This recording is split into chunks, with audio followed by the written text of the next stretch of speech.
All right. Welcome to the Meet Your Species podcast. My name is Heath, and today we have a special masked COVID safety edition with Alex. Alex, welcome. Oh, thank you. I appreciate the opportunity.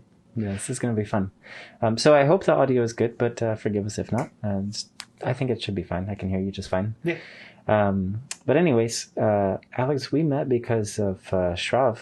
I feel like most of these are ending up being because of Shrav lately. She's an interesting character, for sure. She's becoming my promotional person. She's going and getting all the guests. I love it. That's right. Anyway, so it's exciting because from the bit she shared and the video you made on YouTube, it sounds like you have a really interesting story. So I'm really looking forward to just kind of getting to know you a little better. Awesome. Yeah, with the video, I was shocked actually that you watched it because nobody watched it. Oh, you shouldn't be shocked. I made YouTube videos from way back, and she stalked me, watched them all before we were dating, and then was like, "Hey, look at this!" and showing everyone my goofy videos from 2012. Shrav, how could you? It's not stalking, by the way. It was my friend. Okay.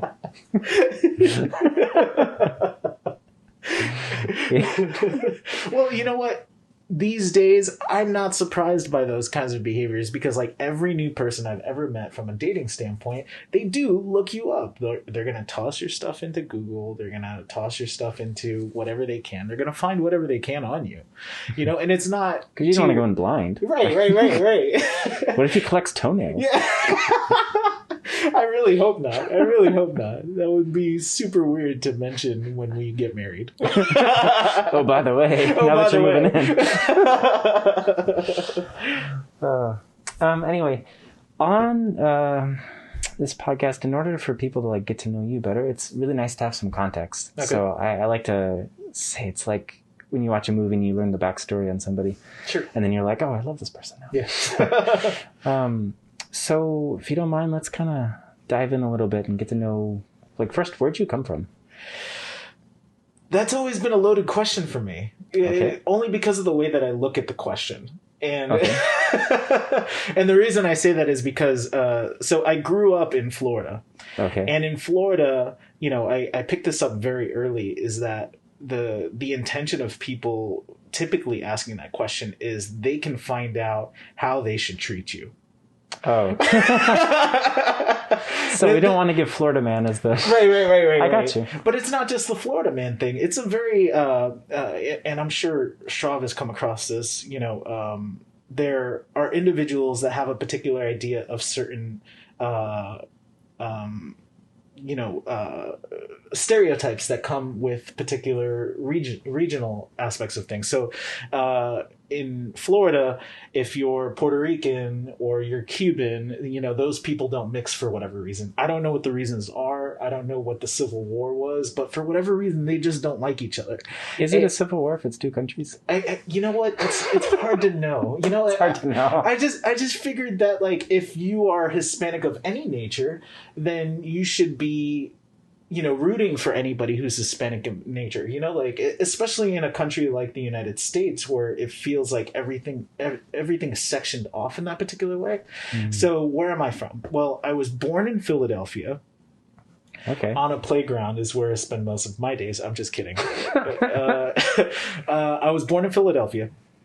I moved when my mom, when she got divorced, moved us to Florida. Partially because of my grandmother. My grandmother has asthma, and being in Philadelphia with the cold winters and stuff like that is very difficult. So moved us down to Florida. You get a weather upgrade. That's nice. Weather upgrade. The only upgrade. And then and was raised there basically most of my life. The only reason I'm in Georgia is because of my business. But outside of that, I would be hard pressed not to say that I'm Floridian. As far as my family and going a little deeper into that, they're Puerto Rican. Okay. So a lot of that culture, got, peppered throughout my life. Lots of, delicious fried foods, lots of rice, lots of beans, lots of.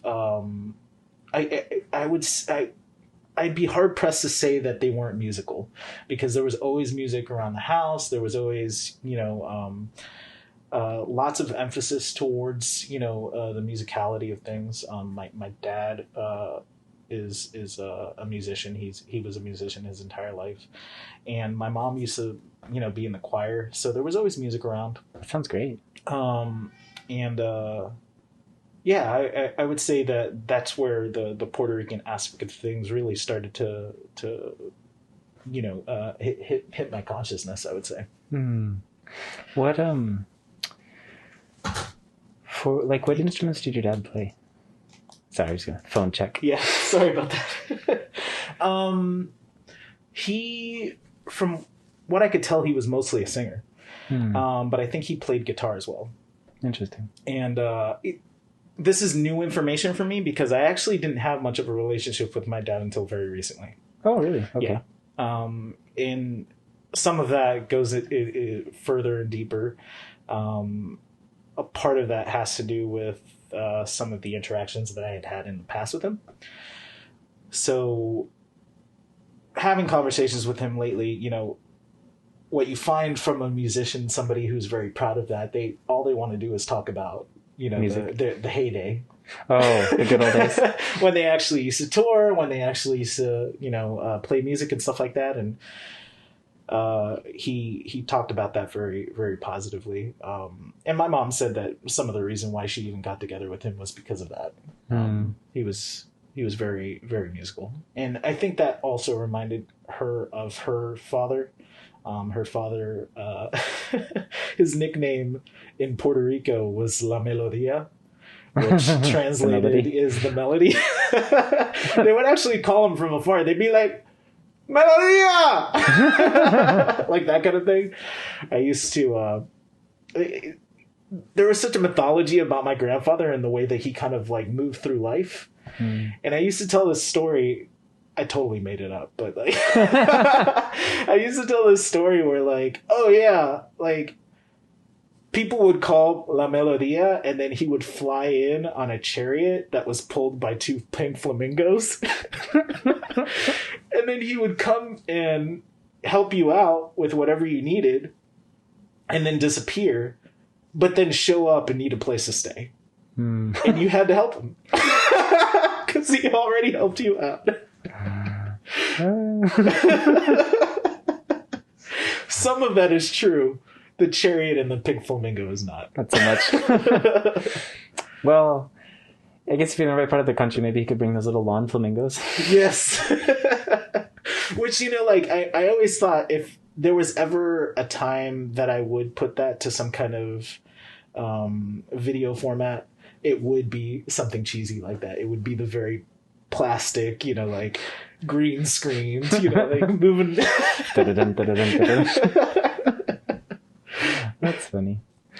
When I met Shrav, she was already taking photos, and I don't remember where that was that you took those pictures of the flamingos, but they were the pink part comes from the bacteria, right? Yes. So they were not really pink. They were mostly gray. Yeah, it's because of the food that they eat. Yeah. But where was that? Mumbai. Somewhere in Mumbai. And it was such a cool photo. It's just this thin water area, and they're just there. They're just hanging flamingos. Out. Yeah. Blew my mind. They sleep on one leg. Yes. That's such a weird thing. Just can't be bothered to put two legs. No. They must do yoga. Well, being a larger person most of my life, it kind of makes sense to me, because I always felt like I was constantly shifting my weight just so that I would be comfortable. So I'm sure that's their strongest leg. Fair enough. How much of the Puerto Rican culture was part of your life growing up? Well, it was very powerful early on in my life, and then it very much started to dissipate, because it's super weird. Like, I got mixed signals from my mom in particular. She didn't want me to be pigeonholed as being Hispanic within the United States based on her experiences. Gotcha. And she has a very thick accent, and I think the biggest thing that she wanted me to do was just be under the radar so that it gave me more opportunities, right? Sure. And, what I find lately in life is that I want to be prouder, and a little bit more open about that culture because, the things that we let just slip under the radar and sweep under the rug and stuff like that, that stuff is very powerful. It's very, it's ingrained. Mm-hmm. And you don't realize it until it starts to go away. Like I started realizing that my Spanish was getting worse, and I started realizing that I started having more of a connection to the island when I went to visit it as an adult, and remembered how great the food was, because you can't eat that food the rest of your life. But reintroducing it into your life, you're just like, wow, all of the memories, all of the experiences. I think food is a big part of that culture for sure, and music is a huge part of the culture. And because of the island aspect of things, like, they just have a different way of looking at life. I think they are much more relaxed. Mm-hmm. I think they're a lot more laissez-faire and almost nihilistic, to the point of like just giving everybody the benefit of the doubt, and just accepting everybody as being good people without having all of that pressure that gets created by others, giving doubt to experiences and fear and stuff like that. Like, I didn't feel any of that there. And I felt similarly when I went to Canada.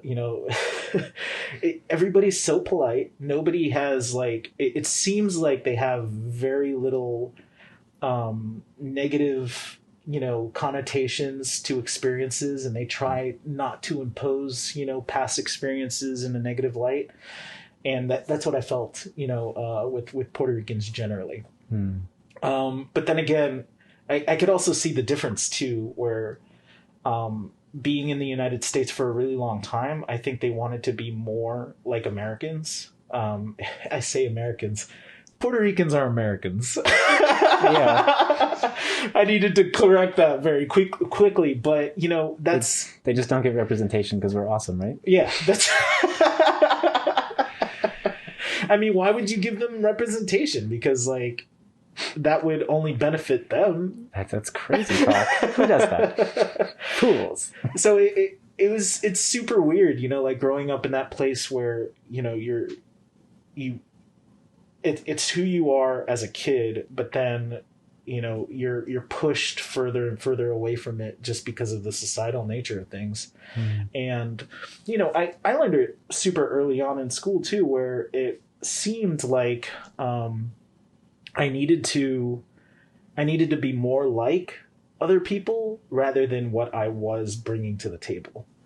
And that was something that I realized very early on, some of which because of what my mom was trying to, instill upon me, but also because of the experiences that I had.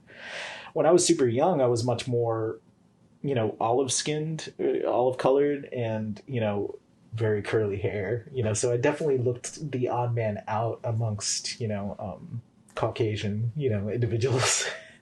And I'd imagine, especially up north. Oh, absolutely. When I lived in Ohio, it was like one Hispanic person and 2 black people, and that's it. But Florida is even more segregated, it seems, than you would expect. There's definitely a lot of Hispanic people. There's definitely lots of, African Americans and the like as well. But, primarily it's still Caucasians, that take up most of the territory just because they could afford to live down there. It's super expensive to live in Florida, and people don't realize that. Yeah. So anyway, I would definitely say that, initially, yes, but then gradually as I grew up and stuff like that, all of that started to really get degraded, especially when my family started getting into politics and things like that and focusing on that kind of thing.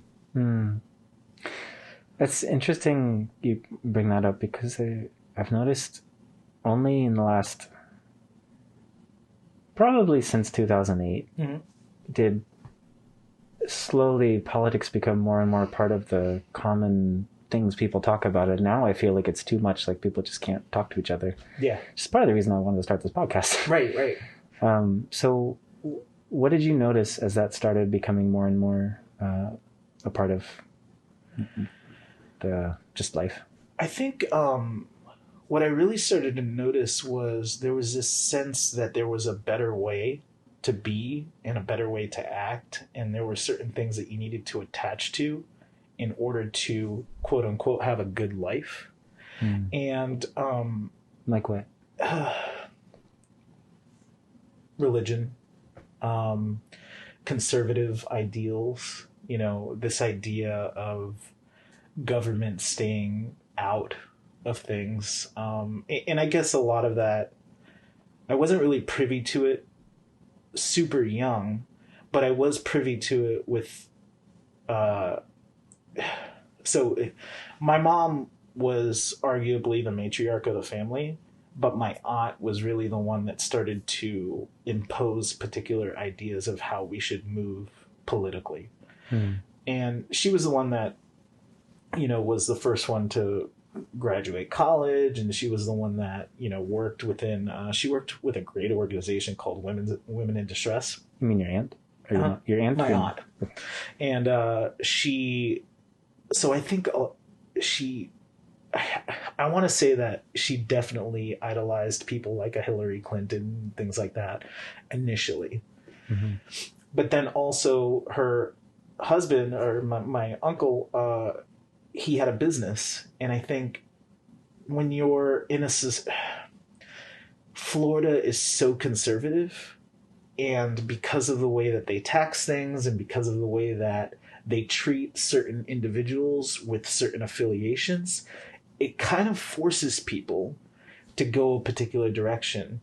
And I think that's what ended up happening, and because of that, they surrounded themselves more with more conservatives. And by surrounding yourself with more conservatives, then you watch more conservative media. And then, it just starts to snowball in a particular direction. Something I did notice super early in my life, specifically when it came to religion and politics, was that they felt like they were changing and I felt like I was staying the same. And, it starts to mess with your idea of who a person is, right? Am I the person that I was? Are they the person that they were? Or are they the people that they're becoming?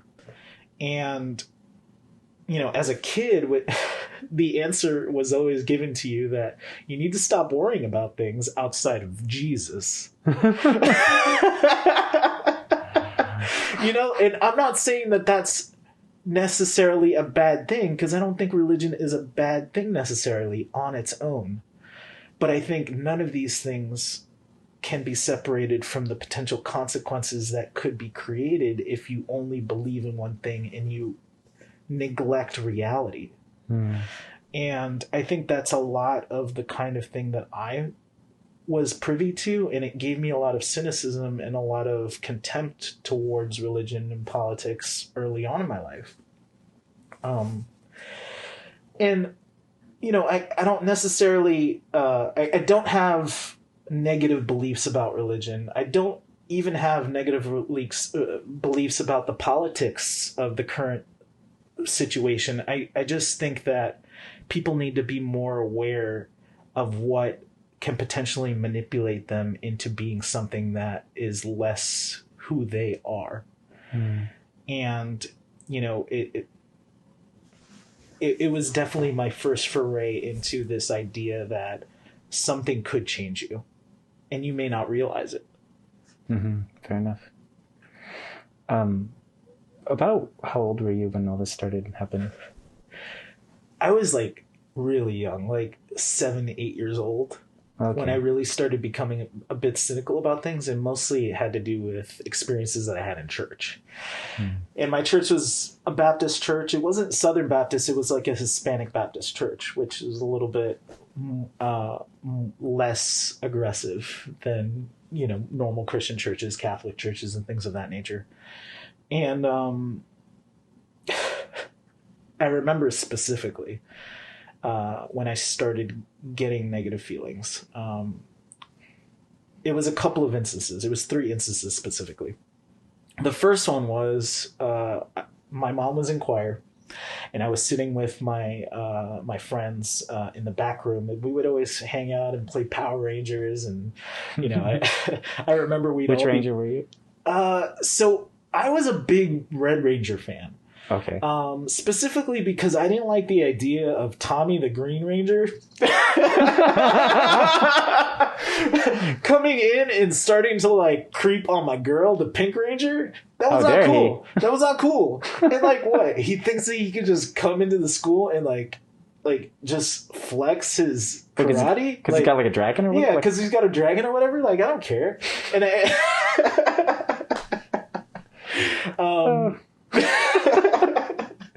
Okay. So we used to play Power Rangers a lot and that kind of thing. And I remember one of these instances where one of the guys started telling jokes, and they were dirty jokes. And that was like my real first experience with like dealing with that kind of thing. I'm a super reserved person, and I'm not saying that I'm not a leader. I'm only saying that at the time, for sure, I was like, oh, if this is allowed, then I'll go ahead and do it. Like that's, it's the barrier for entry, right? So I told a joke that I had heard, but I'd never repeated because, again, you just don't repeat bad things like that, especially in church. But I did it. Come to find out the following week, I get pulled aside. His mother and people from the church and stuff like that all sit us down. And they say that I told a joke that gave them nightmares. What? What was the joke? I don't even remember the joke. I'd be lying if I said I could remember the joke. But it may have been graphic. I don't remember. I was a stupid kid. And there were stupid jokes. Like, you can imagine the kind of jokes that we would be telling, right? Mm-hmm. But it gave him nightmares. And I remember in that moment, I was like, but what about his joke? But I didn't say anything. I took the whole brunt of that entire situation. And I remember feeling like, that's not fair. It's not cool. That was the first instance. Second instance was when I accepted Jesus as my Lord and Savior and all that. I remember feeling weird about that entire situation. Mostly because of the way that it plays out. You go to Sunday school, you go into a class with a bunch of people and stuff like that, but eventually, at one point, they start getting to the point where they start pressuring you to do this. Like, do you repent? Do you, like, will you give into it? So I did in this group setting. But then they said, we want you to go to the front of the church and say that that's what you did. And I remember in that moment thinking, like, why should that matter? If this is a conversation between me and Jesus, then you shouldn't need to force a person to go up in the front. You're not asking whether or not they might be nervous. Maybe they just don't like being in front of big crowds. At the time, I just didn't want to do it. And I remember telling Mom, because we were all sitting in the church, and a couple of the kids went up to the front. And I was like, Mom, I did too, but I don't know, like, it's just between me and God, right? And she's like, yeah, of course. Like, you don't have to go up there. I was like, all right. Not doing it. I'm not going to do it. So I just didn't. But I do remember how forceful they were about doing it, and then how disappointed they were that I didn't. It started to it almost seemed as if they were trying to find a pattern of me not being Christian enough. Or like a test. As a kid. Yeah. And I was like, I barely understand this stuff. So that was the second instance. The third instance was the camel that broke the straw that broke the camel's back. My mom had found out that the pastor of the church had been sleeping with the secretary. Oh. And as you do. As you do when you're married. And there was a hesitation about the congregation and, him still being a pastor.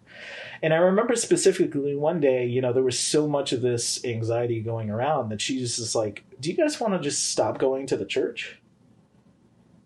And we said yes. We just didn't want to go anymore because it didn't feel like our community anymore. It felt like this whole new thing that was created by this negative situation. And, at the time, I used it as an excuse, but really it was disappointing. We'd known that pastor for, at that point, maybe 4 or 5 years. And, your understanding of your religion at the time is so ingrained in this idea that nobody's perfect, yes, but you just don't go that far, specifically when you're in that kind of a position. And when those kind of pieces started to fall, it started to really tear down this idea of they clearly aren't living up to what they're preaching. So because of that, I became really jaded from it. It wasn't that I didn't attend church, ever again, because I definitely did. But I definitely started to see the duplicitous nature of humans within the church. Sure. And that's a hard thing to kind of square. And again, I don't think that religion is bad, specifically Christianity. I don't necessarily think it's bad. But I do think that there's enough bad faith actors within that religion in particular, within the United States, that I can understand anybody just being like, you know what, I don't need it. Fair enough. So if you had to describe within your childhood some of the moments, I imagine this is one of them, that really helped shape the way you think about the world, or maybe people that really had an impact on you, what would be the things that you would point to? Oh, that's a long one. There's a lot of things that I think... We got plenty of space on the computer. Yeah. There's a lot of individuals and a lot of experiences that I kind of attribute to who I am right now. But I mean, the one that really stands out is in high school. And it's where I met my best friend in the entire world. I still talk to him to this day, Ray. You have a best friend, Ray? Yes. I have a best friend, Ray. Yeah. Go Rays. Go Rays. There's a lot of connecting tissue there. And so the way that I met Ray was, I remember as a teenager, I was kind of done with things. I was annoyed. I didn't like my school. I didn't like the situation that I was in. And I was very much felt like I was in that rebellion mode. But like, saying all of that, I'm pretty much a wimp. Like, I'm a very large boy. I try to, get into people's lives through humor, but doing so in school means that teachers don't, you're more of a distraction than anything. And, again, I was just trying to, have some semblance of happiness amidst this institution that I just didn't respect. It wasn't that I was doing badly in school from a grades perspective, but I definitely started to lose interest. Mm-hmm.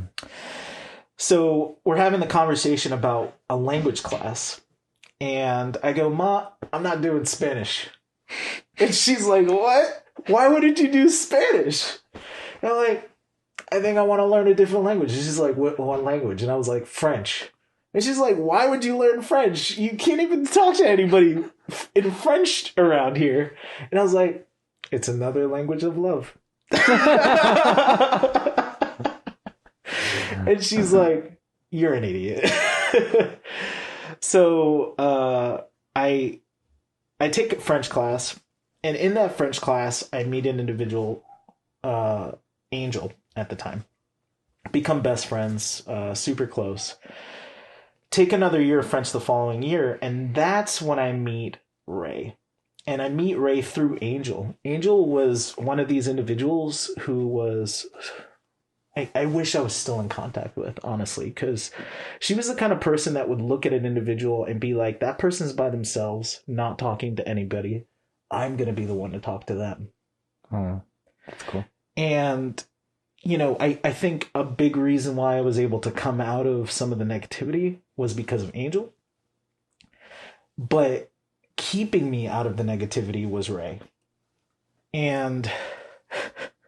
he'll tell you that the way that I got onto his radar was I had walked into the classroom after it had already started. I came into class late every day. And the reason I did that was because the first year that I had the French class, I had done a PowerPoint presentation, and that got me a B in the class, despite the fact that I was doing very poorly in the class. And I asked her, I was like, why did you give me a B? And she's like, that PowerPoint presentation was the best I've ever seen. You keep on doing that, I'll guarantee you a B every year. That's an insane thing for a teacher to tell a student. That's also like a really good PowerPoint presentation. It was a great PowerPoint presentation. That's not a compliment you get often. No. Like, I love your PowerPoint presentation so much. Giving you a B. She's like, he had so many gifs and he had so many, so much word art that was like transitioning. And I was like, whatever. So that's the kind of attitude I had in this French class at this point. So I would come in late every day, you know, didn't care. And so I come in through the side door. I would like crawl on the floor and then end up in my seat. And she's like, Alex, did you really think that I wouldn't see you? Where have you been this whole class? And I'm like, what? I've been asleep this whole time. What are you talking about? And she's like, come on, Alex, I'm not stupid. And I was like, you know what's really upsetting to me, Mrs. Gardner? That you don't know where your students are half the time. Oh, calling out Miss Gardner. And this is what impressed him. And the reason I think it impressed him is because he came from Canada. Oh. You don't talk to people like that because you're polite. He found it ballsy. And he saw a confidence in me that I didn't see in myself. And we immediately clicked when we started having conversations, and he was into things that I didn't talk to, you know, a bunch of people about in a deeper way. Video games, we connected on that. We connected on anime. A big reason why I got into anime was because of him and his brother. And honestly, if it wasn't for that relationship, I wouldn't have a positive outlook on life. Oh. Mostly because of what I really started to see was a difference in our education versus theirs, is that they really do give everybody a much broader set of tools. You mean Canada? Yes, Canada. Versus what we do. What we do is we give a lot of choice, but we also try to do it on the cheapest dime that we can. And it creates a lot of resentment in the teachers, in the students. Nobody gets the attention that they need.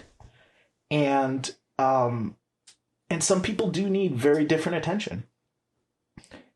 Me, I'm an attention hog. You know, like if somebody had recognized that early on, then I'd be in a totally different place. You could have been an actor. I could have been. But I definitely would have had a better direction. Instead, I just felt like I just don't like the way the setup is. He started to point out that there's different ways that you can look at the world. And his dad started doing that too. And he did it in a very different way. And you could tell that he was influenced by his father, and mostly because of the way that they presented ideas. They gave you something and they sold you on it in a way that you would enjoy before you went down a path that would be potentially considered boring. You know, like getting into anime, I remember not being too impressed with it because of the subtitle aspect of things. I didn't like reading at the time. Yeah. And then all of a sudden, he'll tell you what you need to hear trailer-wise through like a radio voice. You know, all of the reasons why you need to watch this particular anime. And I'm like, oh yeah, we gotta get into that. Well, like he sold you on it. Yeah, like, he sold you in on a it. world. Yeah. And his dad was the same way. And I remember this very vividly. He would tell you a story. All the characters, all of the enthusiasm, all of the best parts. And be like, did you like that? And I'm like, yeah, I loved it. He's like, here's the book I got it from. Take it home. Oh. There's a sales pitch. Brilliant. Yeah. Absolutely brilliant. My mom has never done that. Nobody in my family ever did that. And what was fascinating about the entire situation is my mom hated Ray. Really? Hated him. Why? Because she attributed him to me having agency. All of a sudden now, I started coming up with my own ideas. I started questioning the things that she started doing. Not because she was doing anything terrible, but because it was different than what he was doing. And as a teenager, when you're trying to juggle all of these ideas about how to do stuff, you start comparing and contrasting, especially a teenager in the United States, because you're supposed to find blame. Who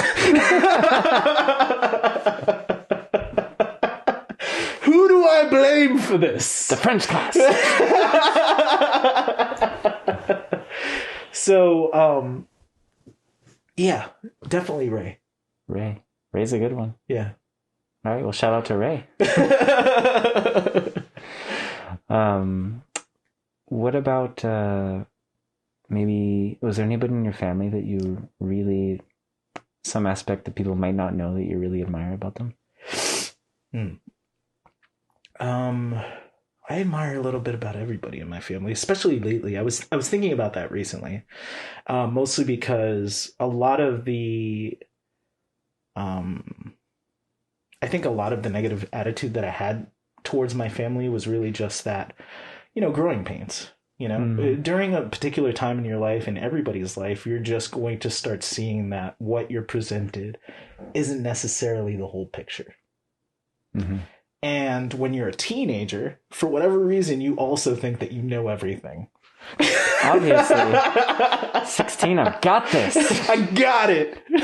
Move aside, everyone. See this license? License to be awesome. Once I had that sweet driver's license in mom's hand-me-down van, boom. I had it all figured out. Hand-me-down van. That's where it's at. There's a lot of you start to get too confident in what you know, and you start thinking that everybody's wrong about things. And I was listing through, all of the things that I would think are, positive gifts that they gave me. My uncles, who aren't, the smartest people in the world, are very hard workers, and I learned different ways of working from each uncle. I used to go to their shops all the time. They're both mechanics. Mm-hmm. And in one shop, my uncle JD, I would learn the importance of customer service, because his was interesting. Okay. It was the kind of customer service that I wouldn't necessarily adopt. But I also understood from him the importance of integrity in work. So regardless of how you treat a person, they really only come for results. And he was good at that. He was good at creating results regardless of the path that you needed to take in order to get those results. And sometimes it meant talking to him. So and a lot of the times it was interesting too, because I was so young. I would work there for the summers, to get some money so I could buy video games. What was the job he did? Most of the stuff was like, sometimes I would actually be rebuilding alternators and stuff like that. He would give me a couple of parts and be like, this is how you do it. He would show me how to do it. And because I had small hands, I could actually do it. And he would test everything out afterward to make sure that it was good. And, I would do that. I would clean around the shop. I had done oil changes. So you had a mechanic shop. I did mechanic stuff.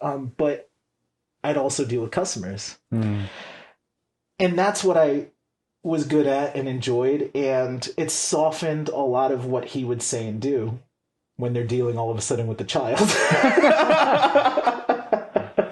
So it was a good experience, and I definitely learned what to do and what not to do, and how I would potentially adjust that if I were to ever be in the same position that he was, which eventually I was. My other uncle, I learned the need to always have the next big thing around the corner, because he was the kind of person that had 5 or 6 different projects going on at the same time. They were all on his property, and you weren't exactly sure which one he should be working on, but they were all there. And just in case one of them hits, and he'd make a decent amount of money on it, that's the one that, was the winner. And he would just see himself as a winner, just through trying and throwing a bunch of darts at the dartboard. So I learned that. I also learned the difference between doing a job and being fair, and doing a job and potentially taking somebody to the cleaners. And he was more of that type of person. And I never really thought that I would experience that within my family, but I did. And it happened very specifically through a friend of mine. A friend of mine needed to get his car fixed. I recommended my uncle to fix it, and he took him for $300 or $400 more than he probably should have. And it was sad, because the way that I found out was he was like, here's $50. And I was like, what's this for? He's like, oh, because Brian, I got some work done on his car. And, anytime you send me somebody, I'll give you $50. I was like, that isn't why I did it. I didn't do it so that you would take him to cleaners. You can keep the $50. So at that point, I learned from him, that there's a certain amount that I'd be willing to take from a person that I thought was fair. And I definitely wouldn't want to recommend him in the future. But it was one of those lessons that I needed to see, because I think up until that point, I had trusted everybody in my family. And then I started to realize that regardless of the labels that we start attaching to things, there's still good and evil. There's still things that could be construed as right and wrong, even amongst those labels. And I think too many people get caught up in the labels, and they don't necessarily realize that those beliefs are taking them down a path that makes them it makes it impossible for them to see what's actually going on. Who's actually treating you right. So yeah, I learned that from him. From the women of my family, I learned that no matter what, and most of the people in my family are women. I've always, especially lately, I've considered my family a pack of lionesses that definitely control the ebbs and flow of the way the family works. And we just have a couple of dumb lions, like male lions, just doing the work of getting an antelope every once in a while. And the lionesses are like, yeah, do it this way. I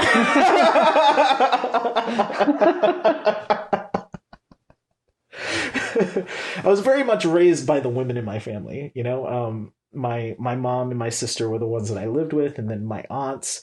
And the reason that happened is because the women in our family were the ones that were educated, you know. Oh. And that's what fascinated me, was conversation, you know, the things that they would teach me, the things that I would learn from having conversations. They were always so articulate, specifically my aunt. Was there some reason that was the case, that they were educated? They had to be. You know, to go further back to origins, my mother was the first one to come to mainland United States, to New York. She was told by her cousin that she could come there at any point. So she did. She left all of her sisters, 4 sisters, behind, and a brother. And the reason she did this was because she needed to get them off the island. Our grandfather was abusive and a drunk. And our grandmother was tired of having children, which is ironic because she's the one that keeps on having them.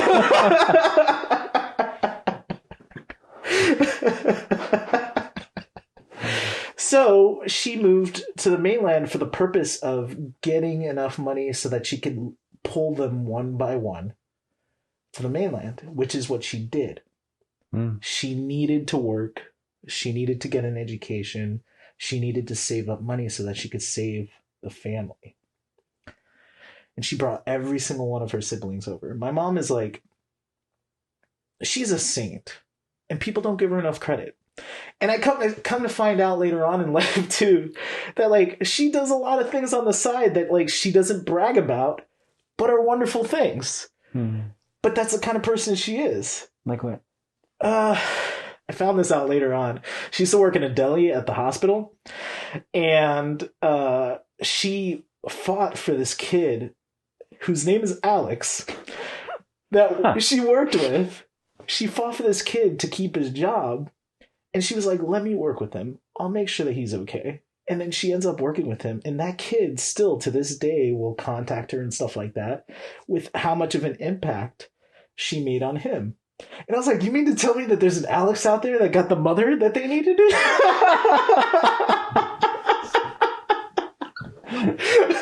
And I said it in jest because obviously my mom, you know, is a wonderful mother.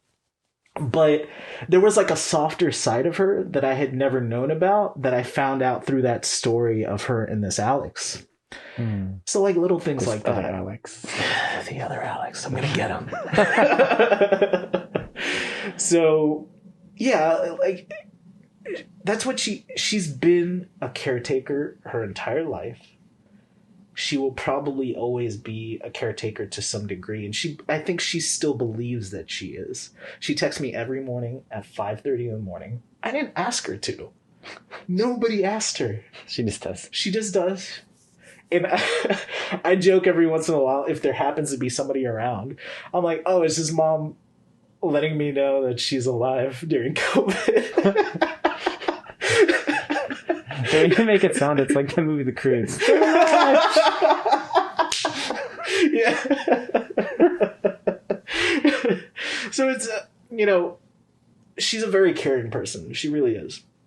She just doesn't necessarily act that way all the time. And she's so funny. She's so funny. From my mom, there's just too many lessons. You know, I learned work ethic. I learned that it doesn't matter what you do. You need to do it as if it's the last job you ever have. You need to keep certain things close to the chest. Don't overshare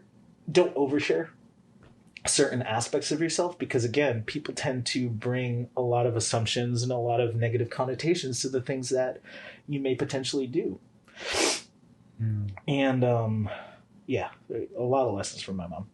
Interesting. She sounds like a very very strong person. Like she put on with me, it was a very different experience because she most of the time was dealing with her sisters throughout her entire life. So raising sisters, raising girls is very different than raising a boy. And I was hard-headed in her perspective. And she also thought that since there wasn't a male presence all the time, that she needed to be both the female presence as well as the male presence. So she would treat me differently than she treated my sister. Oh. And I'd be like, is it because of what's between my legs? Like, what's happening here? Chromosomes. And that's what it was. And my relationship with my mother, I've always described as the Joker trying to make Batman laugh. Why? I was the Joker, and she was Batman, and she didn't like anything I said.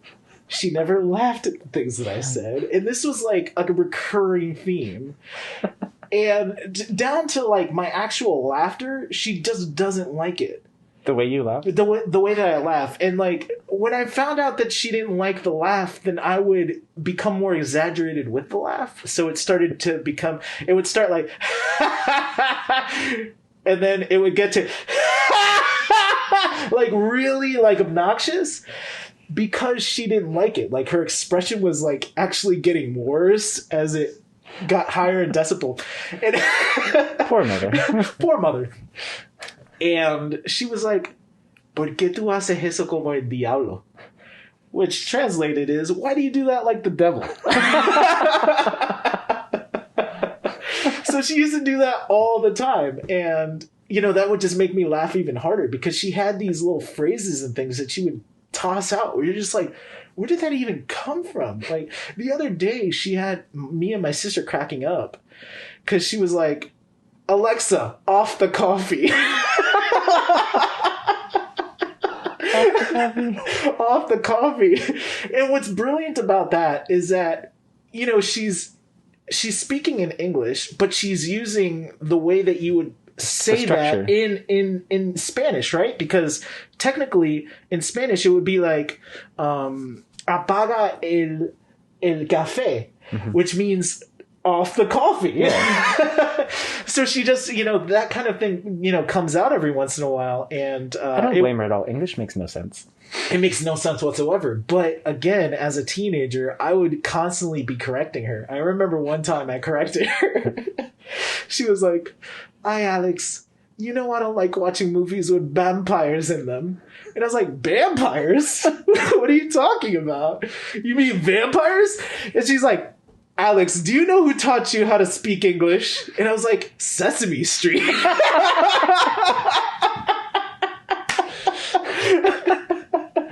So like I always had that kind of like back and forth with her throughout my entire life. And I always used to tell these stories to my friends all the time. To the point I remember one time my friend Julia, my mom said that she wanted to go watch a movie. And I was like, "Can my friend Julia come?" And she's like, "Yeah, sure." So I go to Julia and I was like, "Julia, I've got great news. We're going to the movies." And she's like, "Really?" And I was like, "Yeah." And my mom is going. And she's like, "I'm taking everything off the calendar." When are we going? Like she was super excited because she's heard the stories. We go to the movie theater. And my mom is sitting to my left. Julia's to my right. My mom, she pulls me aside. She's like, "I snuck some candies into the theater." Naughty, naughty. Awesome. So then I turn to Julia and I tell her, "Julia, guess what? Mom snuck snacks into the theater." She's like, "Great." And then all of a sudden I get jerked over to the left by my mother. And she's like, "Don't tell people my business." Don't tell your business. What? What? You're talking about candy in a movie theater. This is hardly high stakes. But for whatever reason, she like feels like she has to have this like hard posture at times when it really doesn't have any place, and it just comes off as funny. So I've always thought that any reason why I'm funny is because of my mom, because this is misplaced hard posture, and that's funny. That's where humor can potentially come from, right? It's somebody doesn't necessarily reconcile the way that somebody approaches something. And because it's weird, we laugh out of nervousness. Fair enough. So she's definitely the person that I got my comedy from, I think. Copy that. Well, shout out again to Mom. What about your sister? What's your relationship like with her? So it used to be amazing when we were kids, terrible when we were teenagers into, early adulthood, and then very recently, great, like incredible. And some of that has to do with experiences that she had versus what I had. I hadn't realized when I was a teenager how much she was going through because it was a very different experience. My experience was, a fear of certain entities within the schooling system that were potentially going to harm me physically, mostly because of my weight and So like bullies or something? bullies and stuff, that kind of thing. And I was raised soft. My mom told me, if you need to fight somebody, I'll totally be on your side. But I was like, I don't want to fight you. But, you mean like blood? Can I not? Like, how about like not that? And I think because of that messaging, and because it almost seemed as if she was like, just take care of it. I'm like, how? Like, what do you? I don't want to do that. So it put me in this spot where I had to figure it out on my own, and that made me very inward. Made me very very introverted at that point. And I resented, her for it, I think. And it was totally misplaced. My sister, on the other hand, she was so desperate for attention, so desperate to be popular. And, girls growing up, with all of the imagery and stuff like that, if you don't look a particular way, if you don't act a particular way, then you become, a target. So you're saying this about like people outside the home wanting attention? Okay. Right. She wanted attention desperately just wanted to be popular, wanted to be, appreciated outside of the home. And it created a lot of negative situations for her. So because of that, there was a certain part of me that was losing respect in her because of, she was slipping in grades and stuff like that. And it was totally, none of that stuff mattered. I really should have been there for her. But I wasn't, because I was dealing with my own stuff. And that really created a separation. She had a very different life than me. She did a lot of the dirtier things in life than I did early on. I didn't start drinking till I was like 23.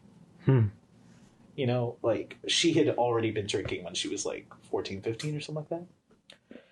And the only reason I say this stuff out loud is because she, through her church and everything, she, she does testimony about this stuff all the time. And she owns, the negative things that she's done, which is why I think, religion isn't necessarily a bad thing. It's just how you use it, what you use it for. And she uses it to give people lessons that they may not have learned growing up, She uses it to have strength at times when, it seems like the world is completely against her, because that happened to her a lot. Some of the reasons we got back together, she had a cancer diagnosis. She beat it. She fought it. She fought it, beat it. And, we reconciled a lot of the differences. And most of those differences were basically caused by our unwillingness to just listen to the other person. And I think a lot of people come across those situations where they believe that they have it all figured out and this is how you need to fix things. And in reality, it's much more complicated than that. Yeah, almost always. Almost always. So it's much better these days. The pandemic, prior to the pandemic, we were talking every day. And then I think with the pandemic and stuff like that, I think the real reason that I was always concerned about the pandemic wasn't so much about the virus. It was more about the isolation, because I know what isolation does to people. You just talk to yourself, you know? And when you talk to yourself, you know, anything that was extreme tends to be the loudest voice. Mm. And for me, it's always been eating and, you know, fixing my emotions by creating happiness, which was eating. So I always, I kind of got through things, you know, that way throughout my life. And the interesting thing is that going through life as a larger person, I came across the individuals that looked at you and treated you differently in a negative sense, but then I came across individuals that never brought it up. And those were my greatest friends. But the interesting part is that if I had more bullies throughout my life, I probably would have been more cognizant of the fact that I was actually killing myself. You know, like I surrounded myself with people that only told me the things that I wanted to hear. Mm. So there's a double-edged sword. And I think from a society standpoint, from a societal standpoint, I understand this idea that we need to be accepting of everybody in all shapes and sizes. I agree with that 100%. But I also think that there is a certain aspect of physicality that needs to be taken into account with regards to people's health. Mm. It's hard to ignore. And, you know, I say that being on both sides of the coin. And being on both sides of the coin, I'm not like a chiseled dude. I'm basically a marshmallow under this, okay, guys? Let's be real. But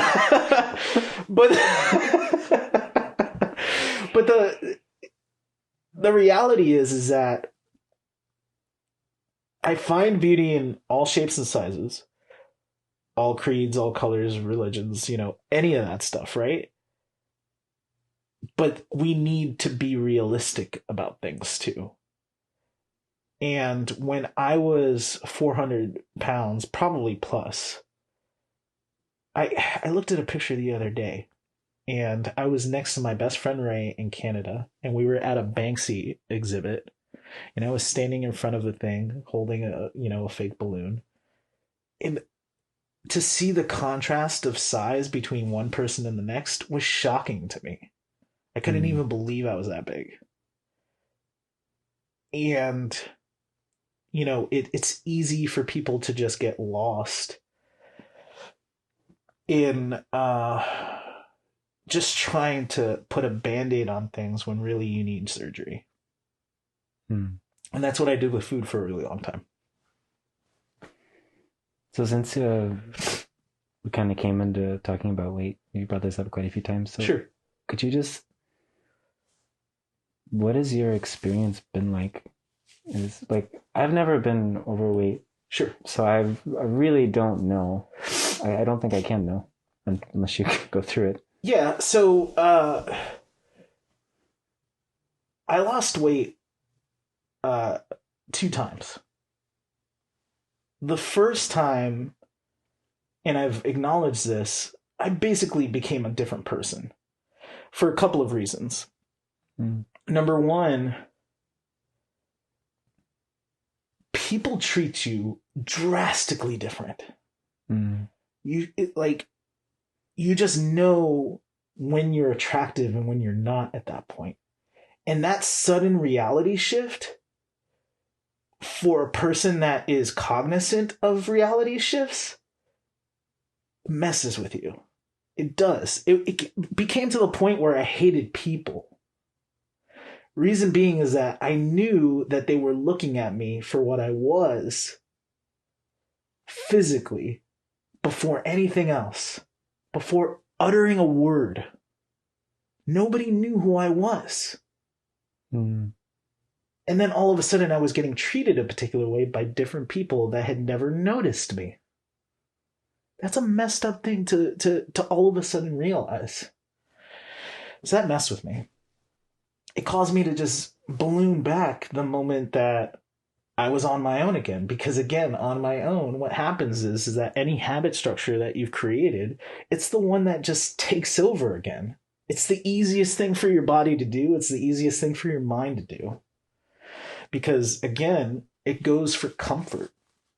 It always goes for comfort, especially when it comes to things like food within our society. All of this stuff is meant to addict you to it. Yeah, with the sugar and the chemicals and the sugar, the chemicals, all of this stuff is meant to keep you buying it. It's not meant to help you. It's not meant to nourish you. Mm. So the first time around, I basically became a crazy person. I started dating some people, like all of those kinds of things. Like I had dated people prior as a larger person, but really it kicked into high gear once I lost weight the first time. And then I regained it all back, partially. What is the span of times this takes? So the first time I lost weight was around, I guess it was 2006, 2007, something like that. Mm. And I had lost about 150 pounds, give or take. That's a lot. It was a lot. And then around 2010, I really started gaining it back, and I got up to 400. Mm. And in the most recent time I lost weight was so I was in bed, and all of a sudden I lost feeling on the left side of my body. Oh. And I was my girlfriend at the time was next to me, and I go, "Hey, I can't move the left side of my body." That's odd. And she's like, "What do you mean?" And I was like, "Well, let me show you what I mean." And she's like, "What did you try to do?" And I had just done this kind of thing. This is I go, "I tried to caress your face longingly."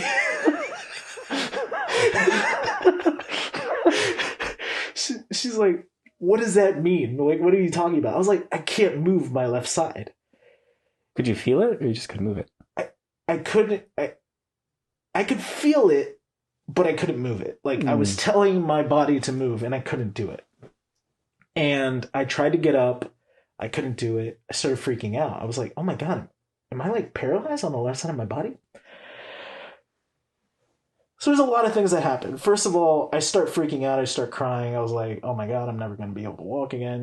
She's like, "Calm down, let's just call an ambulance." I was like, no, don't call an ambulance. That'll make it real. Exactly. That's exactly what it is. And that's I don't know if it's just a dude thing, but it's definitely what I was coming across. I was like, no, we can't diagnose this because... So I prefer not knowing. For 3 days, I don't go to a hospital. 3 days? 3 days. That's crazy. And at that point, I just gave into the situation because I couldn't walk my dog.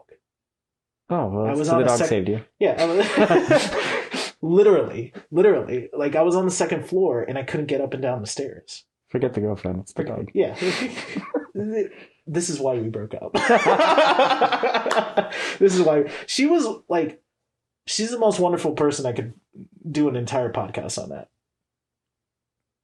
But again, I told you the first time, you go crazy when you lose weight. Mm. Every time. It's no joke. It's not something that people should fluctuate between. And we live in a place that accepts it. We live in a place that encourages it. We live in a place that poisons people and are allowed to. It's a bad thing. Mm. And I used to laugh all the time whenever somebody said, "Well, just jog every day." Just? Are you insane? Is this kind of like when people said, just code? Just learn to code. Just learn to code, You were a trucker, you're 50, it's fine. Just code. No. You're asking a person to completely be a different person because the way that you got to where you are was reinforced by a lifetime's worth of information that allowed you to make decisions. If all of those decisions that I had made prior were making bad decisions about this particular subject, how do you just want me to turn it off? It's impossible. You can't do it. So not overnight. What did it take then? Being paralyzed. Oh. The first time was a strong motivation. The first time was an accident. It was depression that caused me to eat very little. I was eating only the food that at the time I had just moved back to my mom's. And my mom was making me what I could eat, which I enjoyed. I enjoyed these soups that she used to make. And, you know, in retrospect, what I had basically shifted to was like a paleo diet with a very high bone broth content. So all of that stuff like started to really, you know, clean me out. And I did that for a long time while I was working 2 jobs. So I was very physical and I was eating better, but by accident. The second time was very conscious.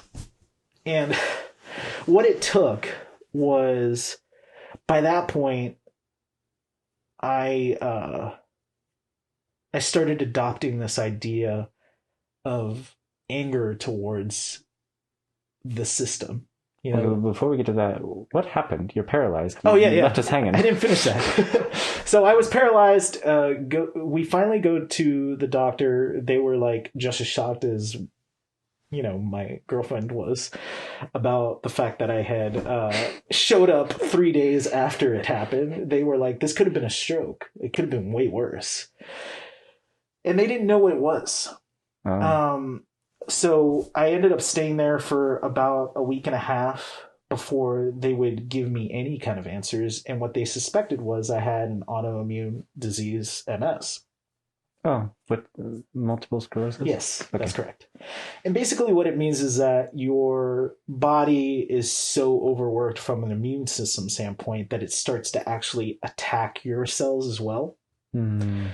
And what they had found in my brain was 8 lesions, but they couldn't exactly address when those lesions had occurred. So I could have had this for a very long time undiagnosed. So lesion means like a hole or like a hole, a scar. Basically, my cells had created gaps in my brain, and what they could see in the that's not a fun sentence. No, it's not. And what they could see was scar tissue, right? Like it basically scarred over from wounds that were created.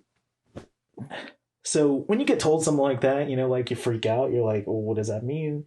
And doctors are useless. I want to... That's a statement. Doctors are useless, and it's not their fault. You know, they come to this situation thinking they want to help people. They really do. But they're also bombarded by all of these things that stop them from actually giving the kind of advice that they'd like to give. Right? Because I'm sure that they would have told me exactly what I was telling myself during certain times. But they're held back. You know, there's liability in telling somebody that they're diagnosed a particular way and then giving them treatment for that and it not working. You know, like... because like insurance and lawsuits and whatever. Okay. Absolutely. Can they pay for it? You know, like... there's so much that gets tossed on the lap of a doctor with regards to whether or not he might get paid, that it holds them back from saying what they really want to say and giving them what they really need to give, right? So anyway, the doctors wouldn't tell me, and they're like, listen, we're going to put you in touch with an MS therapist, you know, or an MS doctor so that he can, you know, finally... He can be responsible for the consequences. Yes. But in the meantime, you've got to go to rehab. Did it come back? Yes, clearly. No, I mean like at that time. No. So they give you a high amount of steroids. Obviously. They give you a high amount of steroids, and basically that causes your body to go into repair mode. Oh, okay. And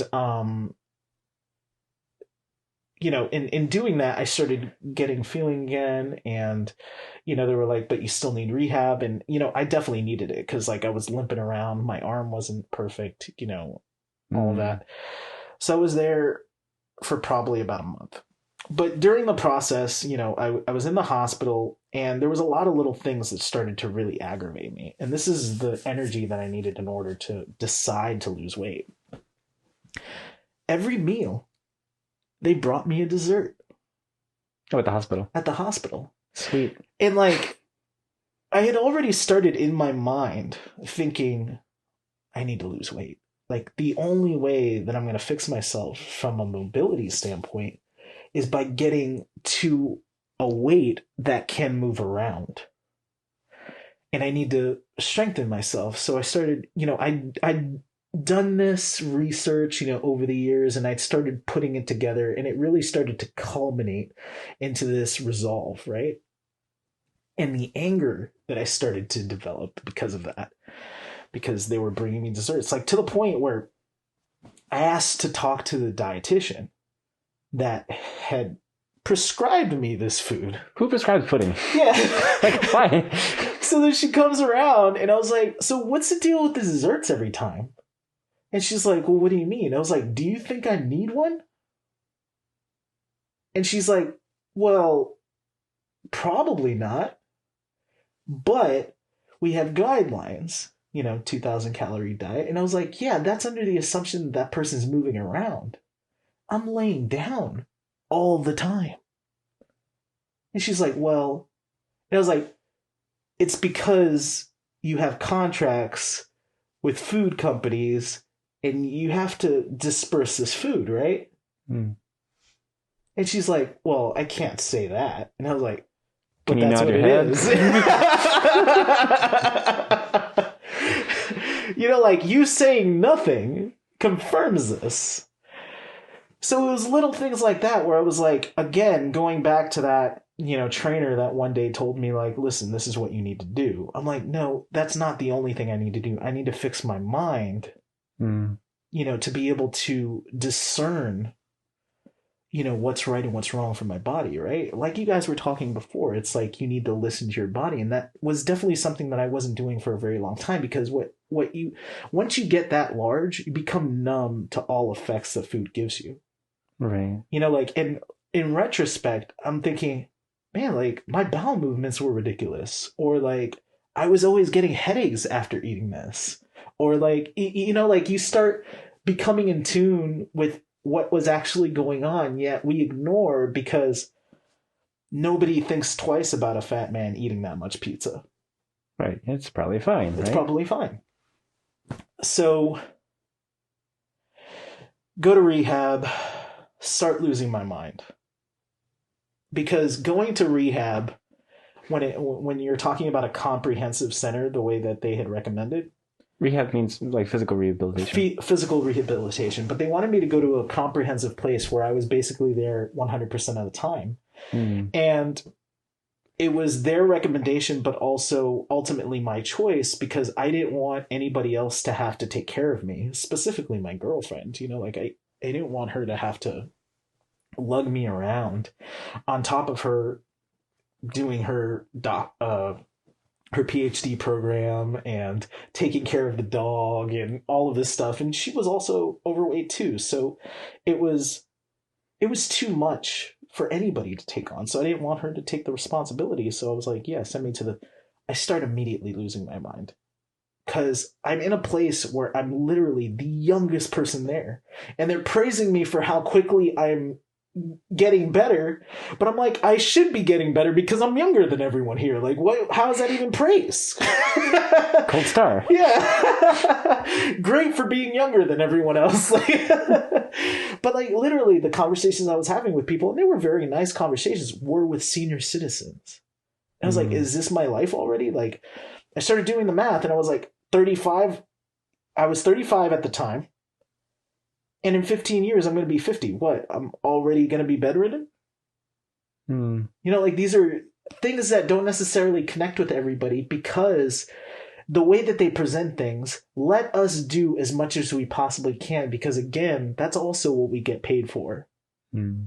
It's less about what you can do yourself. And I was adamant from the very first day to the very first week to the second week. I was like, I need to get out of here. And I kept on telling that to the doctors every single time. I was like, I'm not going to heal as quickly unless I'm on my own. Because otherwise, I'm just relying. I know that I can get from here to there, but you guys have me under watch. Because in the middle of the night, I got up to go to the bathroom myself. So then they would strap you down in the bed. They strapped you down? Yeah. For peeing? Yeah. And then not only that, they would put an alarm on the bed to make sure that you don't get up. But why? Again, because once they label you something, like potentially being a danger to yourself, that choice gets tossed out the window. Oh. So again, what were you supposed to do? Like ring a bell? I was supposed to contact somebody every single time, but by the time they came, I'd already pissed myself.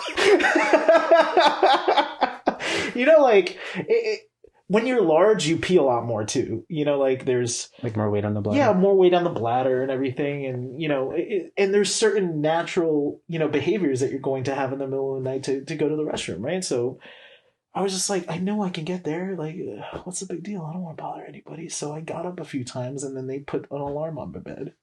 But like, this is ridiculous. But like, not only that, I couldn't sleep in the place because then they started, being worried about the fact that I was so large that I would lose circulation in my legs. So they would give me shots all the time to like thin my blood. Oh. So they do that. And then they put you on these floaties that push against your muscles so that they circulate your blood. And I couldn't turn. I toss and turn when I sleep. I couldn't do it because of the floaties. So you're just stuck. So I was just stuck, like laying there. I was like, it was ridiculous. Like this is what I'm saying. Like the entire system is meant to accommodate the biggest complainers that are only complaining because of the condition that they're in. Like senior citizens are complaining that, about all of these things. You know what makes them feel better real quick? A dessert. I'm mad. Ooh, pudding. Yeah. Yeah. Like I used to laugh all the time. My mom used to laugh about my grandma, and she's asthmatic. She loves going to the hospital because she treats it as if it's a hotel. They come, they bring you food, they treat you nice. They'll come and have a conversation with you. Like they put on the TV for you. Oh, that is an interesting take on hospital. Right, but that's what Florida is. It's not a place to live. It's a place to die. Okay. That's what it is. When Donald Trump, this is completely off subject. When Donald Trump was, elected, I was like, great, we've got a Floridian. Everybody was saying he was a New Yorker. I was like, no, we've got a Floridian. That is a Floridian because all he's thinking about is trying to get people to a place where they're comfortable with all of the shenanigans they're about to do. And that's the kind of thing that Florida does. It makes people comfortable for the death that's imminent. So it's hospice? It's hospice. It's a hospice state. But what does that do? It also starts to bleed into the education system. It starts to bleed into everything else because you're not putting funding into things that are forward thinking. Only backwards thinking. So, needless to say, I was over the whole hospital thing. I finally get to go home. And I create a plan for myself. I was like, all right, I know what I have to do. I'm just curious, how long did that take to get out of there? It was about a month. Okay. To convince them. Because actually, I left early. They wanted me to stay there for 2 months. And obviously, they do that for reasons. It's a guaranteed paycheck from the insurance company if you commit to a certain amount of time. So they'd come up with every reason that you can't leave. And I was like, look at how much better I'm doing. And they're like, yeah, you'll probably be fine, but But you tried to Like- pee twice, so Yeah. They start like sowing seeds of doubt that doesn't seem to like their it's- benefit. that doesn't seem in the interest of well-being, which is odd. In a society where we're supposed to be, completely self-reliant, because that's what we're trying to set up here, right? Mhm. Is that like everything is hands off, no regulations, no nothing. You're on your own. Yet there's these underlying facets of it that are so reliant on you being sick, you being unhealthy, you being completely at their beck and call. So I use that as fuel. I was like, I used to say it every single time I went into the grocery store, and I made it a point to have these kinds of affirmations in my head. Whenever I wanted something sweet, I'd be like, but that company's trying to kill me. That's a motivation. Go to that extreme to the point where you realize sugar is poison. There's no reason for it other than enticing people to eating things that are actually better for you. Like the medicine has sugar in it so that you'll take the medicine. Mary Poppins. We just watched Saving Mr. Banks, and that was part of the song. Like, A great sugar makes medicine movie. go down. Yeah, great movie. So, you start to realize all of these things that are embedded within our culture and our food and our society are just meant to push people along without them knowing what's actually going on underneath the hood, or with the assumption that this person's clearly working out. They're doing stuff on the side. Yeah, they're a part-time To work triathlon it man. out. Yeah. None of that stuff happens, especially for a person that's already that sick. That's kind of like the dentist assuming most people floss. Yeah, it's nonsense. Yeah, twice a day. Yeah, ridiculous. Yeah, I do it every time. I'm looking in here. You don't do it every time. I think I did it last time. Yeah. But that's the point, right? Like, people are given the carte blanche to live in whatever reality they want. And I think a lot of the people who control some of the mechanisms, they're okay with that. They can sleep at night because they're not the ones that have to deal with it. They're not the one. They were so cloistered by, whatever mechanisms they've put into place in order to stay away from the horror of it, right? Because a person who tells a fat person that all you need to do is this has clearly never been fat. Has never understood that it's a mental game. You need to convince yourself to the utmost degree that if you don't do it, you will die. That was the thing that I used to use whenever I went to the gym.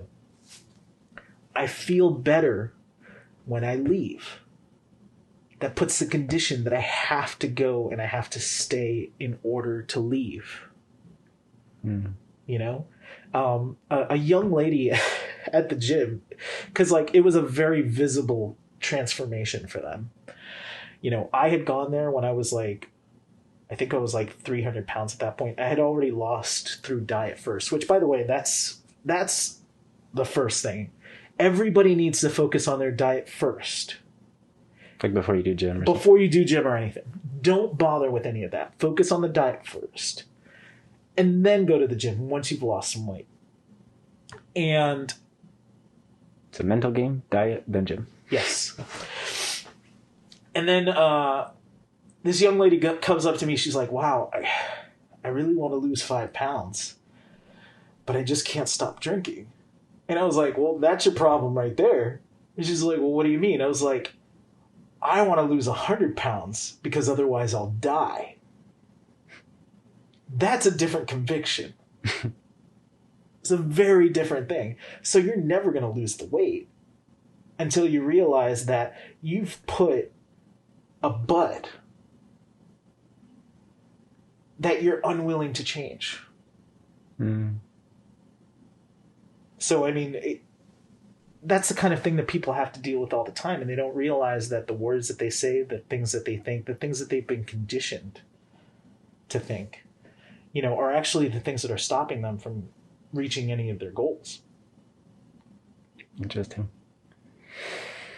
The slightly related, the person who runs the ashram that we went to for our yoga teacher training, Shavana, his name's Sadhguru, and one of the things he says a lot is that he's like, all the time I'm giving people all this, like, whether it's information or whatever, and they're all like, oh yes, that sounds so good, but that sounds good, but he's like, so the whole time I'm just trying to kick those butts. Yeah.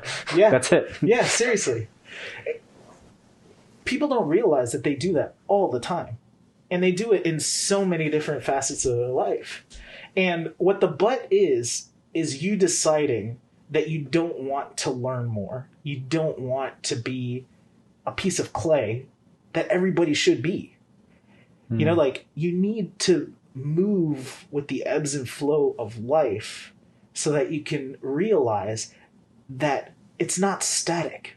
It's constantly evolving. It's constantly changing. It's probably some of the biggest reasons why we've gotten into the situations that we have, because we didn't realize how much of an impact the internet would be on how people think and what people do.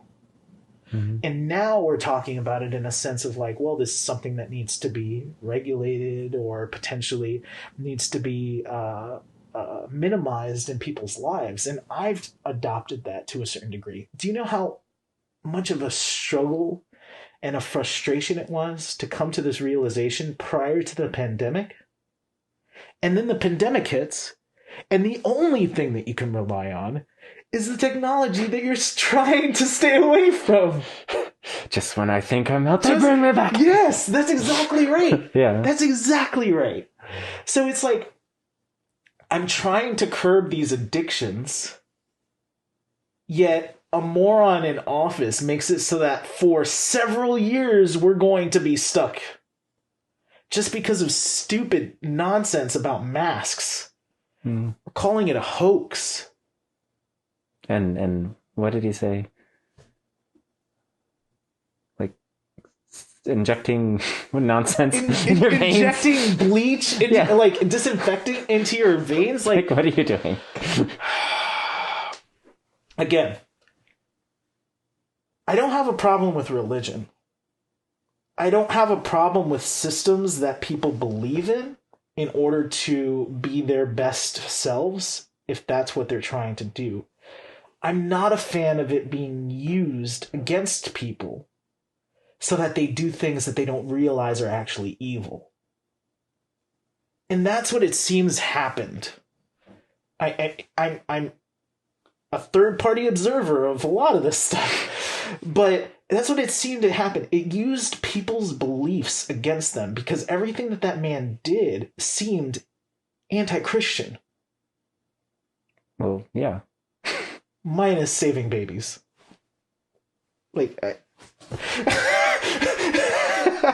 if that's what you want to call it. You know what I'm saying? Like, it's just a frustrating thing.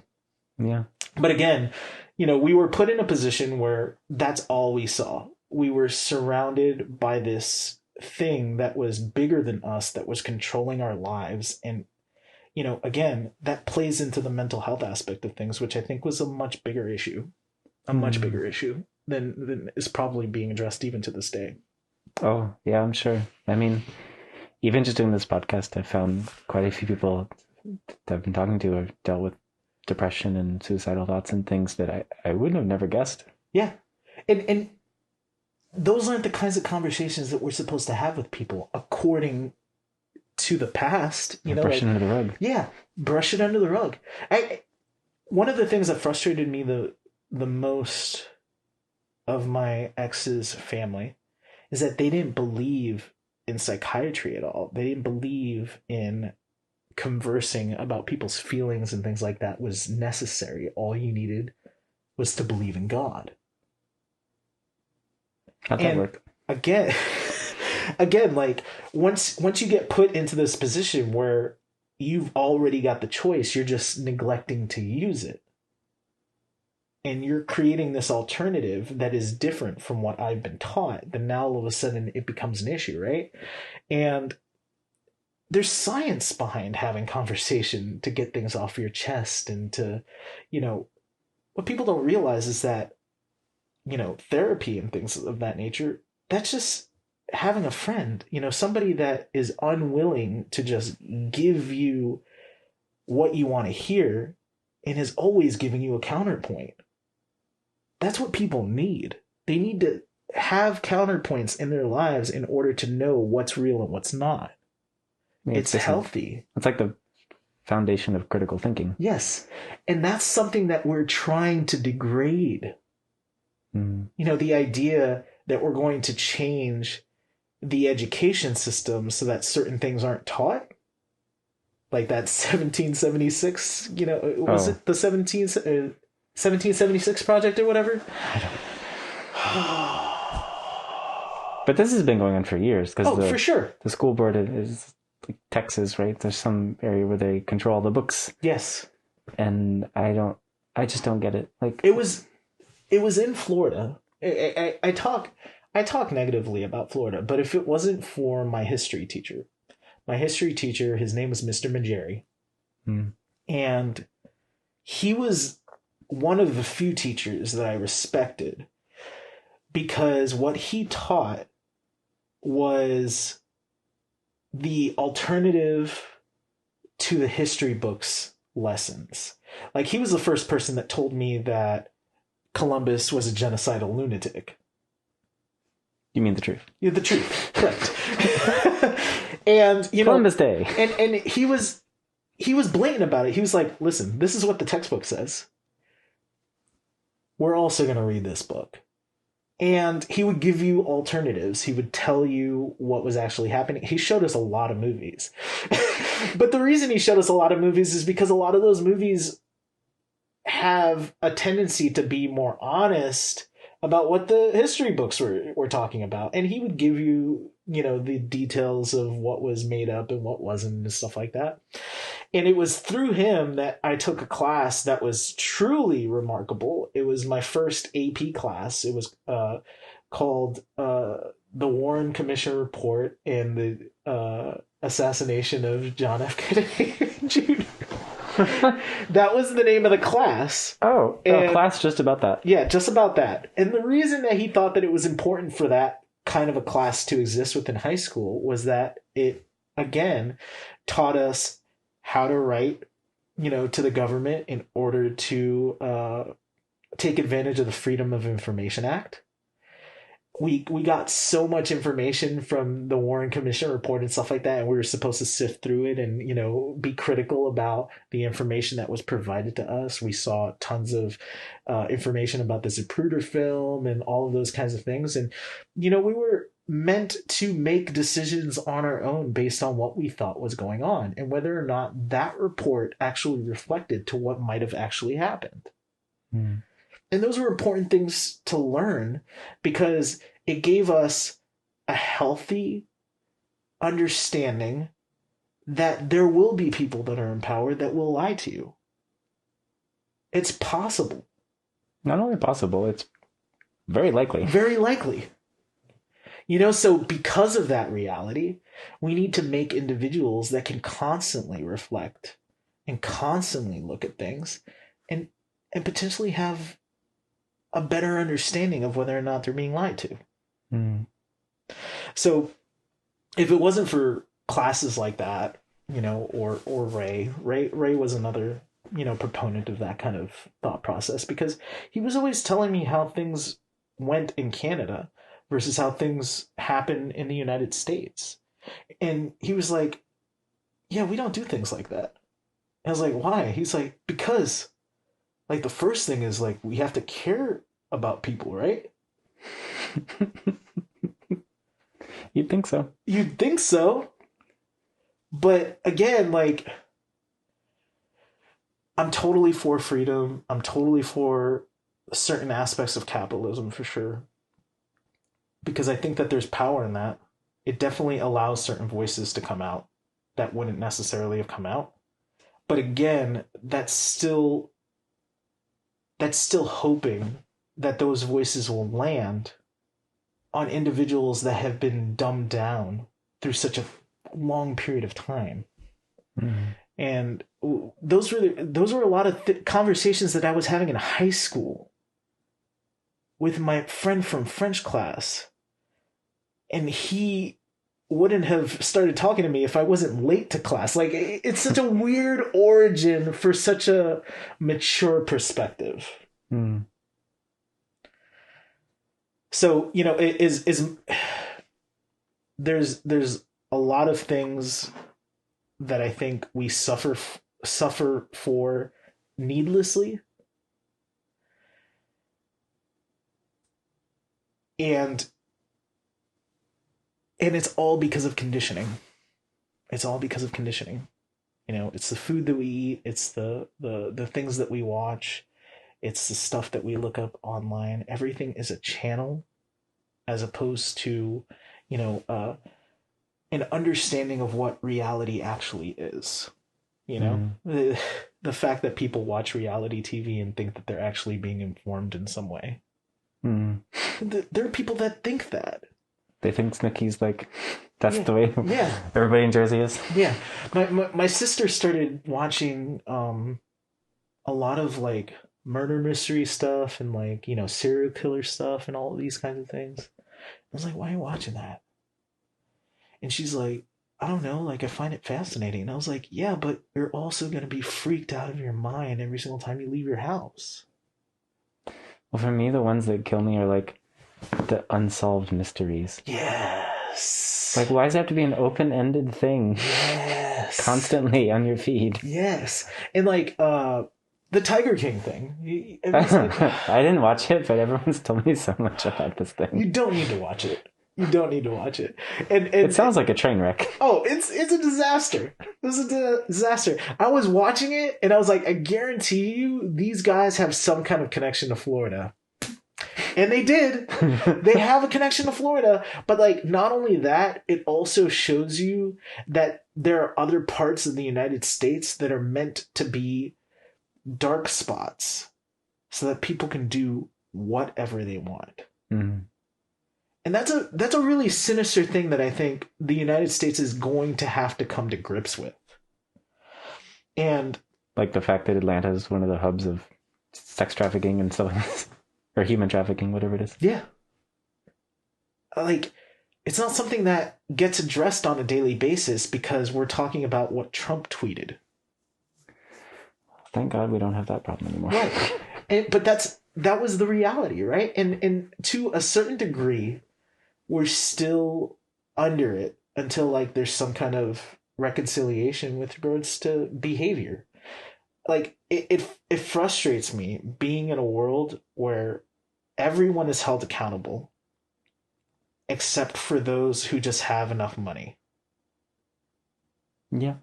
And that's or have the right skin color or have the right skin color, chromosome or whatever. Chromosome. You know, like there's so many things that separate those from actually having a fair day, having a decent, what everybody, I think the assumption is that everybody is doing okay. Well, that's crazy. But that has to be the assumption, right? Because the decisions that get made are so disconnected from reality that they have to be able to sleep at night at the end, right? And that's what the sleeping pills are for, bro. Yeah. What's them to sleep? We've got contracts for I this. have no problem sleeping. You know why? Because I'm on a beach. And I'm in my mansion. And I've got this woman that I just paid for. You know, like, there's so much that we don't realize is being decided for us by people who are completely disconnected from what is actually going on. Yeah. You know, there are people that do suffer. There are people that are struggling. There are many things that are being taught that are not up to par to what you may have been taught. But yet we still treat everybody as if they have learned everything that we have. Why should you be treated well at a fast food restaurant if you went to Yale and they went to a community college? Why should that be a thing? Now, I'm not saying that that's not possible. I'm only saying that your assumption should be that you should always be treated like garbage because they had way worse of a situation than you did. They did. I hear those stories all the time. They should be treating you like garbage. Why? Because they're complaining about you constantly behind the scenes. And the reason they're complaining about you constantly is because you treat them as if they're less. And the reason you treat them that they're less is because you pay them less. And you justify paying them less because you say that that adult that is in that position, their decisions brought them to that situation. Which, it's of course, shifting accountability. Yeah. What are they? Exporting or externalizing costs and this sort of thing. Yeah. And in that same breath, you know, they complain about how much they have to pay in taxes. Oh, God.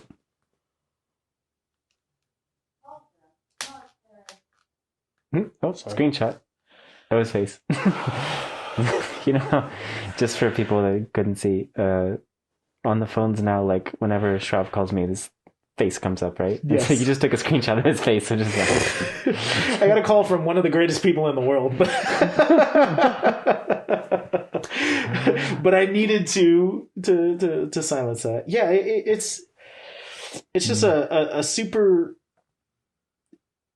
If you have any kind of idea of what actually happens within our society, you know, the government situation, the education system, the healthcare system, you know, our food systems, any of that stuff, and you've done any kind of research about any of that, you come to the realization that a lot of this stuff is I became really cynical when I watched a document, or it wasn't it was a biopic on HBO called Temple Grandin. What's it about? It's about a young lady who was autistic, and you know she had problems, you know, communicating with people, but she had no problems empathizing with cows. And the reason she was able to empathize with cows is because she could sense their pain when they were getting maneuvered to the slaughterhouse. And she started making connections with regards to the amount of money that they lose based on the amount of stress that the cows had. You know, if you lose a cow before it's slaughtered, then you actually have to get rid of it. It stops the flow of the cows based on the way that they get traversed through the maze-like structures that they created. And she was able to come up with systems that would move the cows in a much more humane way, in a much more conscious way, that considered the cow's experience during that process. They're still getting slaughtered, though, right? They're still getting slaughtered, but at the very least, they're not suffering the entire time. To suffer on the way to the imminent death was too much for her. But not only that, it saved these companies millions upon millions of dollars based on the structures that she created in order to placate both sides, right? And the reason I bring it up is that the greatest capital in any country, and this is something that people don't talk about, is the people. You need them to do what you want to further the goals of the country. You know, are you familiar with someone on YouTube called CPG Grey? Yeah. Yes. Did you see his Rules for Rulers? Yes. That video, but this made me think about it because his point is, or I guess whoever wrote the book, I think, how if your country gets its income from not the people, then you really don't care about the people at all, which is, you know, like if you have oil or some natural resource that you're making money from. Yeah. So I guess that's the only exception. And that's what I think is so disingenuous about a lot of the posturing that exists within our society, is that we we claim to care about people, but then we have policies that completely counter that narrative entirely. Our prison systems. Yeah. Well, I take it a step further because when I first started traveling, part of the reason was because I realized, like, if I'm in this country in the US, there's really not much I can do just existing, no matter how I live, where it's not somehow on the backs of someone else. Yeah. Somewhere else in the world that I'm not seeing. Yeah. And that really bothered me. Yeah. And so that's when, like, when I went to Peru and I saw where they're making clothing and the way they are and how there's so much poverty there. It's heartbreaking. Yeah. Yeah. The capitalist manifesto here in the United States, so much of the suffering tends to just roll down to those who you pay the least. And you don't realize how much they prop up your company. You don't realize how much they do for you to succeed or fail. And you're taught in this society for some reason to complain about them as if they're the ones that shouldn't be complaining. Oh, yeah. It makes no sense to me. It makes no sense that a person just wants to make more money because they need to pay their bills. And, they're asking you for the money because that's what they spend most of their time working for. And you should be offended by that. And, I say that, having, been a business owner, and it was one of those things where the structure of things, I'll never say anything bad about the business. I was a franchisee for a company. I'll never say anything bad about them, but the structure of these kinds of businesses within the United States makes it so that you have to start by pulling as much as you can for as little as you possibly pay. That's the way that it's set up. And it continues to get worse and worse because we've conditioned everybody into thinking that what they need is cheaper things. They need quicker services. They need, reliability and perfect execution every single time.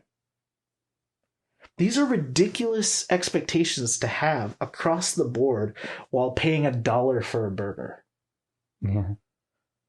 Like, it makes no sense to have that kind of an expectation, yet it happens all the time and it continues to happen. So it frustrates. Fair enough. This reminds me of my first job. I worked at a water park and I was a lifeguard. Uh-huh. I got paid minimum wage, which at the time was like $6.50, $6.75, whatever it was, to like pay attention and save people. That's a preposterous thing to do. Yeah. And so, being a teenager, I ate Dippin' Dots on stand and didn't really care. Yeah. But I obviously, like, someone was drowning, I try and save them, but... Yeah. Not try, I did. No one died. But still, it blew my mind that this is a thing. You ask a person whether or not these particular things should have increase in the cost, and they say no. But then you show them, well, if it isn't increased, then it's a 16-year-old that's dealing with your food. Or it's, like a 16-year-old that's going to save you in case you drown. You know what I'm saying? Like, clearly the quality is going to go in a direction. And I'm not saying that young people can't do this stuff. They definitely can. But you're also instilling upon them that it is okay for somebody to eventually make so little. Yeah, I just can't, like, even someone who's a teenager or something, like, why shouldn't they be paid a fair wage? Why not? If anything, it will incentivize them to work harder. Well, I mean, leaving that aside, like, yeah. I remember being in high school and there was a girl who I thought was really cool, but she didn't have any time because from her family situation, she had to live on her own at, 17, 18? Yeah. So why should jobs that are available for her before she's had a chance to even go to college or something, never mind the fact that a lot of people don't even go. Yeah.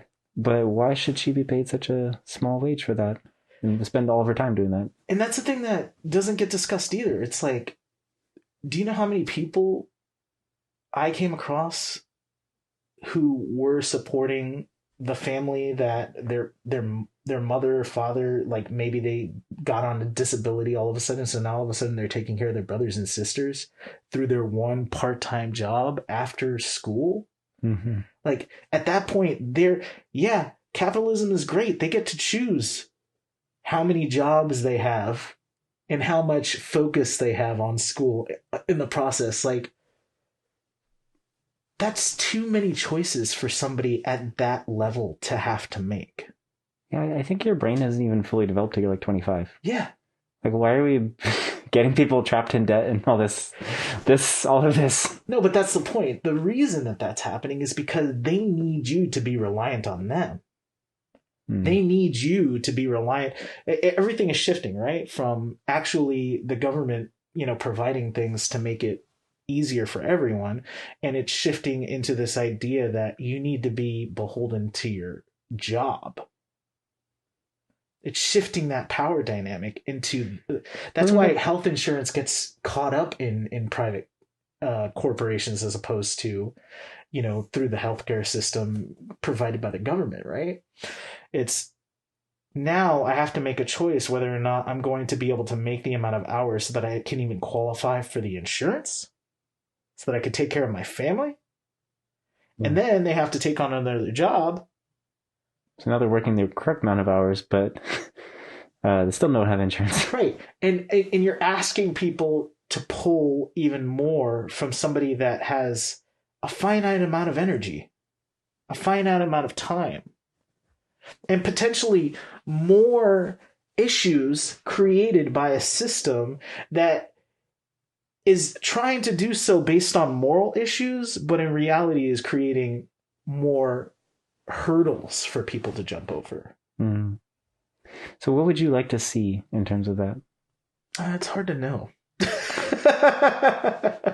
Yeah, I just wish there was more balance. Because I think that there's a lot of really great ideas with a lot of systems that already exist.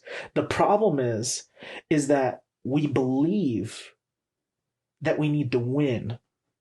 We believe that our side is right. We believe that we have all the answers. Like all of these things force you into a position where you're not allowed to accept alternatives in any capacity. And I'm not saying we have to go all the way to the left or all the way to the right. I'm saying at the very least, we need to be able to discuss what is actually going on. I'll give you a perfect example. Like this idea of like gun violence and stuff like that not being for a really long time, there was difficulty in actually providing research that connected gun violence to owning guns. That was a thing. Yeah. And how are you supposed to address any problem if you can't research it, if it's not allowed by your government? Or maybe it's allowed, but there's a stink on it through the biases of a particular industry or a particular state. Like, again, that doesn't allow for conversation if you're not even allowed to find out what's actually going on. You can't tell me what's going on if you yourself haven't read about it. You yourself haven't watched something about it, and I think too many people do have those kinds of opinions. And, I myself am one of those people for sure, 100%. But that's why I talk all the time to a lot of people, because I know that I'm wrong about some of it. Yeah, you're just trying to find the answers. I'm trying to get closer to the answer. Yeah. And that's what everybody needs to do. They need to try to get closer to answers. And I brought this up the first time we talked. The movie Arrival, which I recommend to everyone. It's a brilliant movie that highlights one thing that I think is missing in a lot of society, which is that we can do more together than we can apart. Period. End of story. And this is not even like a debatable issue. Right. It's just, that's the way it is. That's just the way it is. If we got everybody on board with a common goal, it would work. We'll figure it out. We've done it multiple times and we've got plenty of use cases. We would have never gone to space. We would have never gone to the moon if it wasn't a concerted effort by the government to actually get it done, right? And you needed everybody on board for that. And everybody was. They were excited about it even. When was the last time we were excited about anything like that? There's some people that are very excited about blood in the streets. Yeah. Yeah, it's baffling to me. But the reason I bring up that movie is the way that it presents it is brilliant. It's an alien race that comes to the planet and nobody knows what they're there for. We just know that they're in 12 different spots and we know that we're having a problem communicating with them. Sounds like a problem we're having here. We're having a problem with communicating with each other. And it all climaxes with the need for everybody to share the information that they got from the aliens individually with each other. What a crazy idea! It's like you just need all the puzzle pieces. Yeah. It's almost as if we had done that during the pandemic, we would have gotten to a better position. Huh. Who would have thought? Dun dun dun. Dun dun dun. So I watched that recently again, because it resonated with me, this idea that all we need to do is talk to each other. All we need to do is really listen to each other. Like communication is not a one-way street. Everybody needs to walk away with something. And if you decide at the end of talking to somebody that none of what they said is relevant to you or matters, then that's not respect. That's not communication. You're doing nothing. And you might as well continue to talk to no one because you're doing no one any credit. Yeah.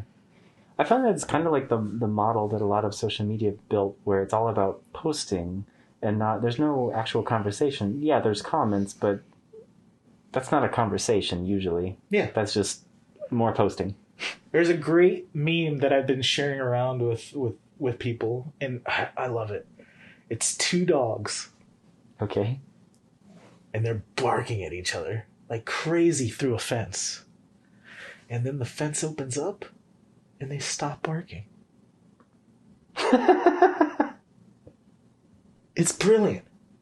It's absolutely brilliant. And then the fence closes and they start barking like they want to kill each other. And that's what the internet did. It exposed that everybody is willing to say whatever they want as long as they're protected while doing it. Behind the keyboard. Behind the keyboard. Yeah. You know, I was just watching, observing somebody walking their dog in the neighborhood I live. Mm-hmm. And it's a little tiny dog. Mm-hmm. You know how some little dogs have like a lot of big dog feelings on the inside. Yeah. So, I mean, you know, if the dog got off, it would run and just...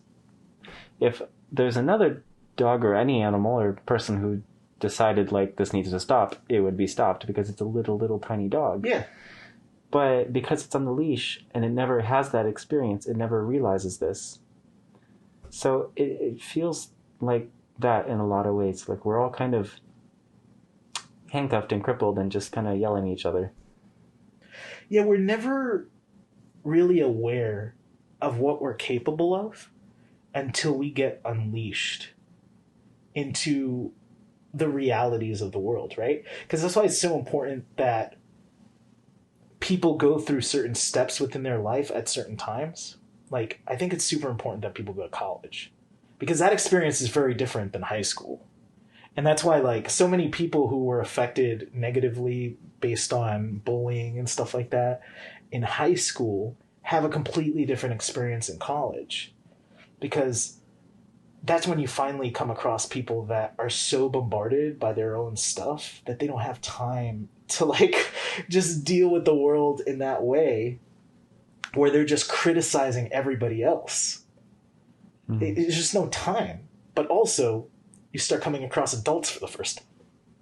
You know, they're people that again, they realize that you have to work with others, you have to deal with other creeds and, cultures and things like that in order to be able to move everything forward. You get forced into more group projects. You get forced into these autonomous situations where you've got to figure it out. And maybe the only person that you have to work with is somebody that's different than you. That's why I think it's important that there's a couple of things that I think I used to look at in resumes all the time, or used to ask all the time. I never hired somebody unless they had some kind of food service experience. That's an insane thing to do based on what I did. I worked primarily in electronics. But the reason I needed that is because when you respect somebody's food, you can respect anything. There's a certain amount of expectation that people have when they get fed. Allergies, particular diets, there's so much respect. And again, they want that respect at a discount. Of course. Right? So you realize very quickly that people are very irrational. It makes no sense based on what they pay for, but yet they still expect it. So a certain amount of time, I think everybody should work in the food industry. I really do think that it changes people's minds with what they're going to deal with out in the world, right? Mm-hmm. Because that only gets magnified. For sure. Another thing that I think is super important is I think everybody needs to be forced in a customer service role, which is very similar to the food service role, but yet customer service forces you to come out of your shell a lot more. Like learn how to talk to people. Yeah, learn how to talk to people. You don't realize some of the behaviors and things like that you may have grown up with may have been okay, but they don't work in certain regions.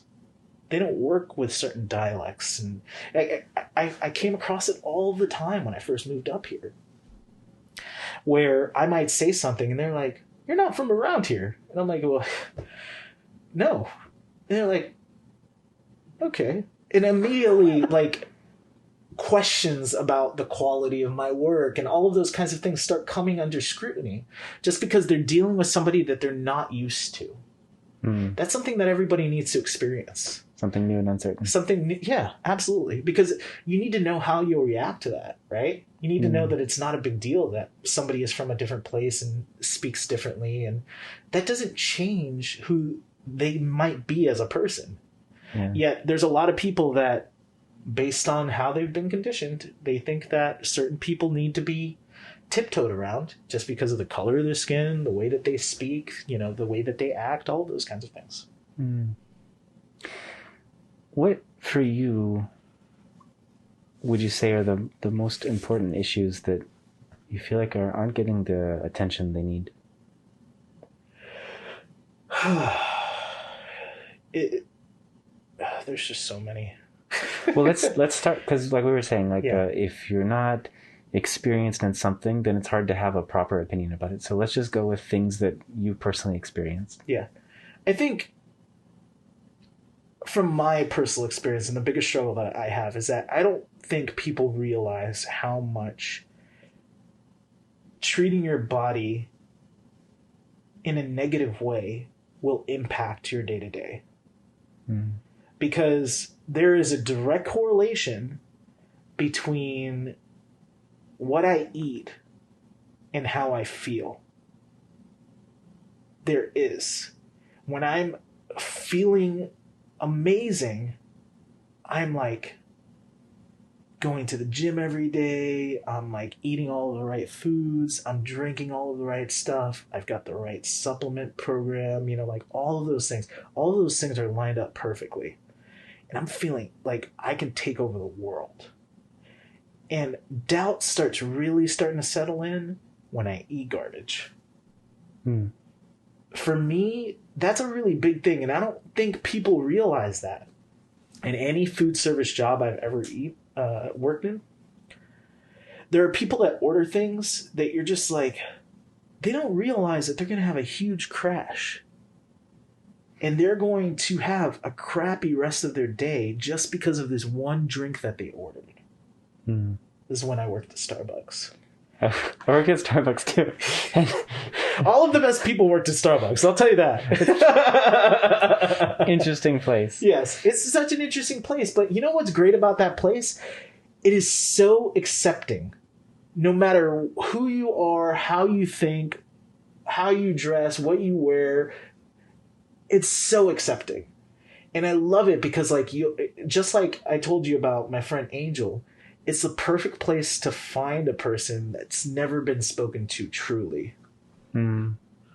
It's the perfect place. And those are the places that you find the best ideas. It's untapped sources. Oh, yeah. If we already had the answers to everything, then we'd already be fine. So why are we asking the same morons that give us the same answers to fix the same problems? Yeah. We need to ask different people, different minds, different experiences, create solutions. Mm. I guess that's my biggest problem. Ask more questions of new people. Yes. Fair enough. If you don't mind me asking, it's okay to say no. Yeah. What is the most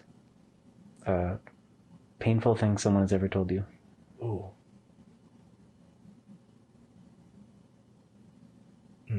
Most?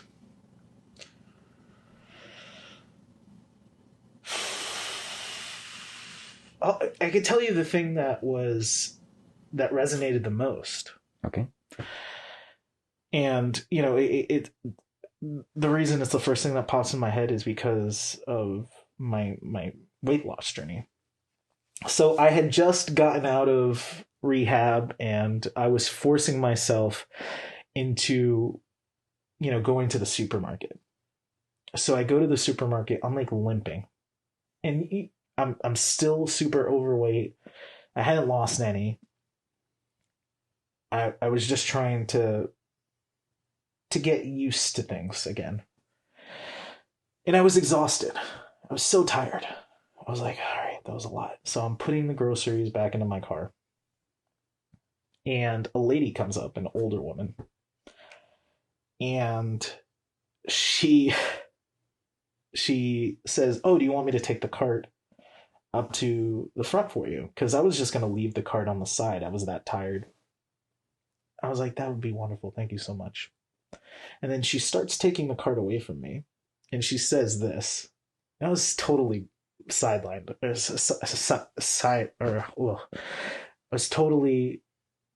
It was an unexpected conversation. Yeah.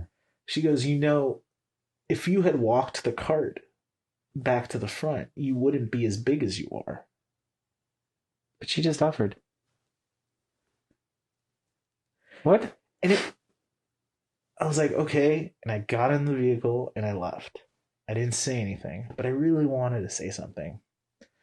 And I thought about that for like days. Because like there's so much of that exists. Where people think they know where you're coming from, but they don't. They don't know who you are. They don't know what steps you took to get where you are. And they don't know what steps you might take moving forward. Yet, I'm still grateful to her. Because it's not something my friends would have said. There is a place for bullies. It exists. They're not necessarily the best people in the world. But I can honestly say that my best friends were the ones that were honest, even when I didn't want to hear it. Mm. Yeah, there's something that it took me a long time to get introduced to, which is this idea that a lot of people think that everyone should just be nice. But actually, people aren't looking for you to be nice. They want to feel included. Yeah. And that's something that, like, I've seen different people that have been around when I was growing up that maybe they have a very, like how you were saying with you and your mom, there's that certain kind of relationship, right? Yeah. But it's not a question that she loves you. No, absolutely it's just not. there. Yeah. So you can poke each other. You can, burn a little bit. Mm-hmm. But that same conversation, if you'd had with her, but she was someone else that you didn't feel included, it'd be awful, right? Yeah. So just that difference, and that's everything. Yeah. And so, yeah, I see what you're saying now. I try and really look at everything these days as how can I use this for my growth? And so, like you're saying with this, like a bully, if it's used for growth, anything can be good for you. But everything can be communication about directions that you could take. Mm-hmm. Because regardless of whether or not it's presented articulately or politely,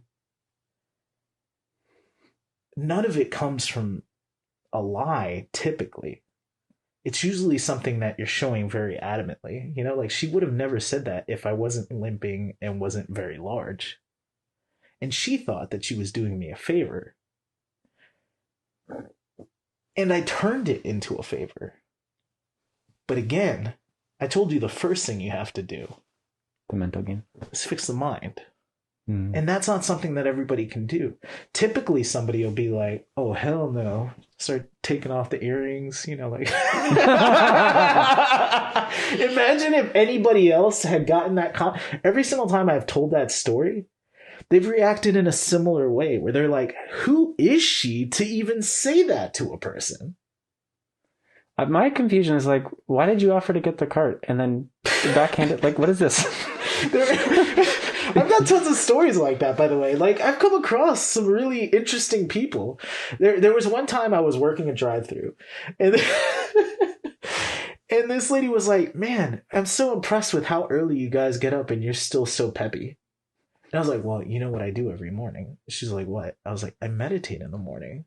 And she's like, you know what you need to do? You need to meditate to Jesus. What? How's that a response? I was like, what? I was like, you're right, ma'am. Bless you. And like, I just let her have it, right? Because like, that's what you do in customer service. Right. But in reality, like people do that all the time. They try to impose. They try to make the world closer to theirs. Rather than the reality is we need to work together in order to make it a much more accommodating world for humans. That's really what needs to happen. But the problem is, again, we've segmented people into particular clusters that we're allowed to dislike just because they're in the cluster. Yeah, it's kind of nutty. But you take that cluster out entirely and you say, oh, but the child in that cluster is fine. Until they're this age. Until they're this age. Until they've committed the atrocities that I created by calling them by the cluster. Like, it's like... It's just bananas. I don't know. It's bananas. There's a guy on YouTube. His name is Bo with the Fifth Column. Yes, I love that guy. I love that guy. He's so great. What's nice about him too is that he's got that southern drawl. Oh, he's very much. Yeah. He's very likable across the board. Big beard and everything, and like, but just everything that he says is so biting and so direct. Mm-hmm. And he's not trying to make friends. He's just trying to like be candid and honest about what he believes is actually going on within the human psychology of these events that occur. These situations that people make decisions about. I love the way that he looks at the world. And I wish more people would look at the world that way. For me, it struck me as like, when I was growing up, there's this idea that kept getting pushed, like you should respect your elders. Yes. And I'm not for or against that, but I do feel like, okay, but they should be like worth respecting, right? Like it's a thing you earn. because there's lots of other people that are old, but like your maturity level is still a child. Yeah. And there's young people that are the opposite, and there's old people that do earn it. Yeah. And so I'd like to see more of that. But he feels like, to me, somebody who, you don't have to agree with what he says, but at least you can have enough respect for him that he actually took the time to talk to people and form a well-rounded opinion on it. Mm-hmm. That much I can respect. And that's what I wish there was more of in the elders that were around me when I was growing up, because by the time I got to a certain age, part of it's just because you're a teenager and you just think you know everything. Right. Sure. But part of it was like, I'm sorry, you're trying to sell me on an idea that didn't work for you. Right. Why do I believe you? Right. I don't. Right. And that's why I became arrogant. Yeah. A teenager. It's hilarious to have conversations with my mom about who she was before she had kids. Because I came to find out our entire life, she hated alcohol. Primarily because our grandfather drank. He drank himself to death. And he beat cancer twice, drank after every single time, and still kept on getting surgeries. It's like, dude, he kept on trucking. Like, he was crazy. This is the flamingo grandfather. Yes, La Melodia. I remember during his funeral, like, me and my sister were like super sad. But then I turn to her and I go, ¿Cómo está la melodía? And she starts dying laughing in the middle of this funeral. And everybody's like, huh? Wait, what? This is a funeral. Be serious. And the whole time I was thinking, I was like, I don't feel sad for him. Like, I think he lived the life he wanted to live. How many people are here? He had just... a couple of years prior to that, he had moved to Florida, and he already had so many friends within the little senior citizens community that he was in. And that's the kind of person he was. He brought joy to people. He helped people. Yes, he was drunk half the time, but he didn't hurt anybody. He didn't cause any harm outside of his family. What's fascinating about my family is that, similar to the point that you made before about elders, my family always pushed on to me that in the end, all you have is family. And I always saw holes in the behavior similar to you, where I was like, yeah, but they're not perfect.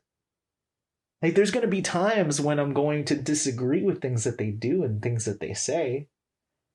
And I remember specifically one time that my uncle was trying to convince me to go to the army because I was very much, couldn't figure out my life in high school. He didn't bother to ask. He just thought, well, the military will straighten you out. The military will straighten you out, and for some people it works. And I was like, I'm not going to do that, man. And he's like, do you know what your problem is? And he starts like looking around. Like, this is where I know that people are grasping for straws, right? He starts looking around. He's like, oh, this is the reason why he's such a piece of crap. He's watching things about the devil. And he picked up a Dragon Ball Z DVD that I was like, kid's got a tail. Yeah. And I was like, dude, you don't even know what you're talking about. Like, clearly you don't understand what that is to me. You didn't ask. And if he had asked what that meant to me, is that if it wasn't for that, I wouldn't work as hard as I do. Because the story of the character, the protagonist in that show, is that he will constantly fight against people that are stronger than him to become stronger. He will always put himself into situations that create even more stress for him. Because he wants to be a better person within that world of martial arts. But you think it's the devil. Again, asking, having conversations, that that was the biggest problem that I always had with my elders. Was that there was this sense of I've got the answers, you don't, and there's nothing that you can say to convince me otherwise. Well, there's nothing to talk about then. Once you already set those rules and parameters, then again. Yeah. I've noticed something that that way of approaching it with family and generations. I mean, one example would be Shaw's family, one would be my family. Like, with me, my grandparents, like, my grandfather has a cattle ranch. That's his thing, and he's very much a product of that and that generation, and like black people were still colored, and like that's just how he talked, and there's no black people around. Right. And there's so many beautiful things I got out of him, but for example, my uncle, his own son, is gay, and he's tried so many times to talk to him, and it's not that they have a problem with it, you've never seen somebody change a conversation so quickly because they just don't want to face it. Yeah. Just diverting. And so now, as I've gotten older, I found that when I was younger, I had a really great relationship with him, and now I don't really know him that well, and he definitely doesn't know anything about me because there's a certain depth that never got established. Yeah. And similarly, I've noticed with Shrav, like, between generations, there's a certain lack of connection because it's different traditional levels of traditionalness and things like that. I don't know. There's so many complicated things with it, but for sure, the youngest generation and the oldest generation are on two very different wavelengths, and they just have to live in almost false reality with each other. Yeah. Which is terribly sad to me. It's extremely sad just because lately I've been having more conversations with my family trying to understand what their point of view of life is, similar to the way that you're doing with the podcast and everything. And the reason I've been doing that is because I do want to get those nuggets of experience that they don't realize they have, but have completely tarnished by just trying to impose the ideas that they're interested in now. It's like, the fact of the matter is that my uncles, they do have a lot of information that I could be able to pull from them, but yet all they want to talk about is Trump, and I'm not as interested in that part. But I do want to learn your journey, not necessarily the journey that you think I should take for my future, because the reality is that they still feel like their rules will still apply in this world. They don't realize how much of a technology shift existed. Mm-hmm. They still don't. They don't realize that between the 90s and 2000 that how did computing change? How did the internet change? Like, how much information was I able to, at the point of a click, I could get? And they believe that based on their experience alone, and not doing the same kind of potential research, that they will know as much. There's a certain point that for whatever reason, older generations don't want to pass the baton onto newer generations with the idea and the hope that they might actually be able to take care of themselves, if not be able to further the species. Yeah. I wish I could somehow express this in a way that connects with more people.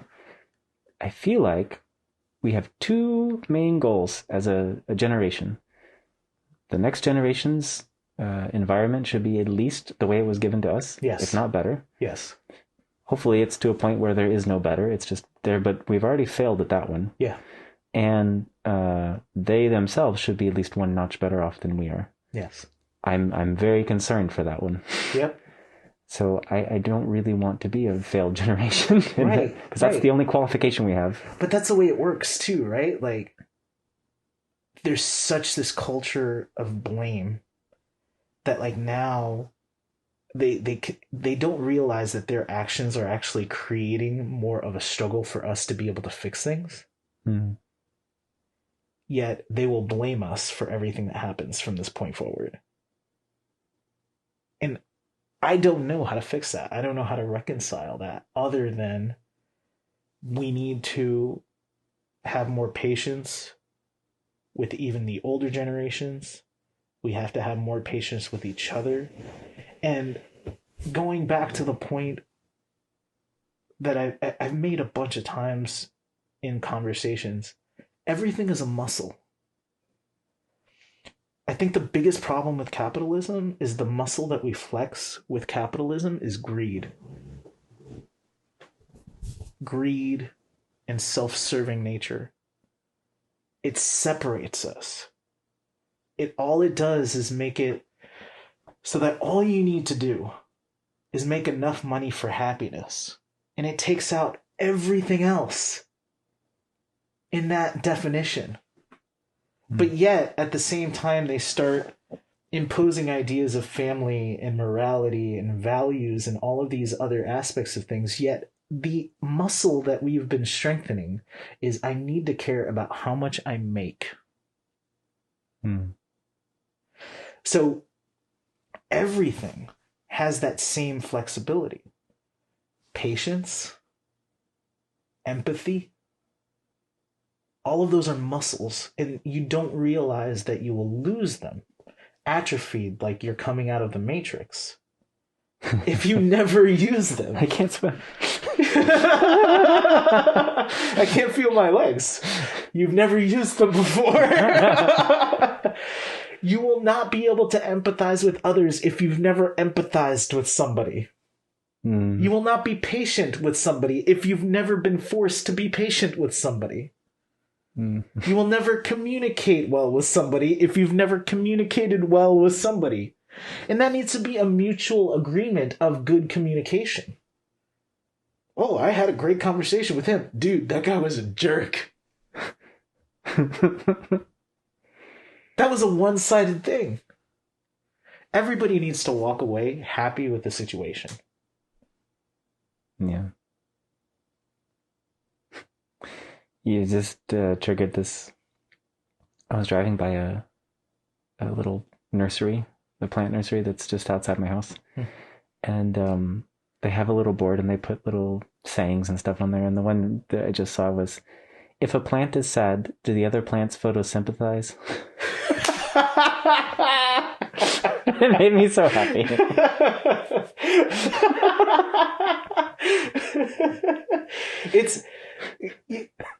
What's wonderful about that is that all it does, in addition to everything we've talked about, it highlights that we're all very similar. We all connect when we're laughing.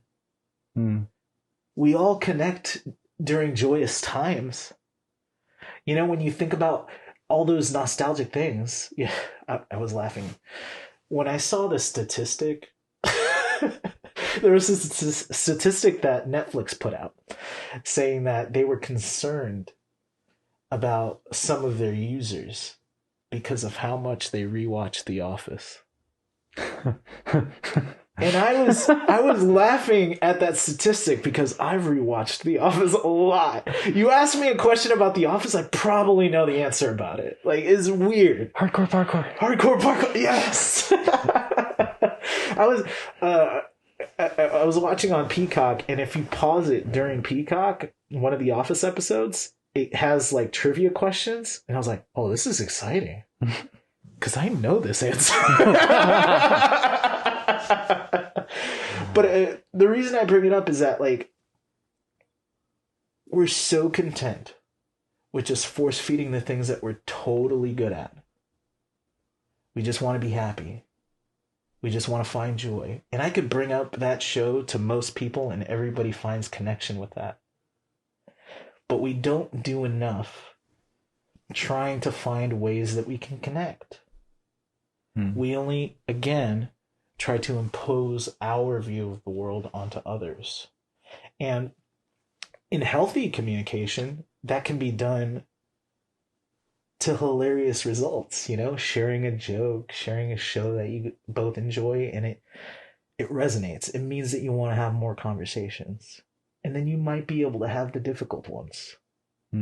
But you also need to flex that muscle too. It needs to be okay to hurt. That was one of the biggest lessons that I learned at the gym. It's like you're in pain when you go to the gym. Because you're growing. But you're growing. Pain can be good. Pain is necessary. Can we pause for a second? I gotta go to the restroom real bad. Yeah. We'll be right back. Yeah. Go ahead, Noel. Okay, welcome back. We had to take a quick bathroom break. And we're back! Yay! My bladder thanks you. I'll leave this over too. So, one thing I would really like to know is if you had kind of a, what to say? I guess like a message or something that you really feel like, if I could just pass this one thing on, because we're talking about the next generation. Yeah. What do you think that would be?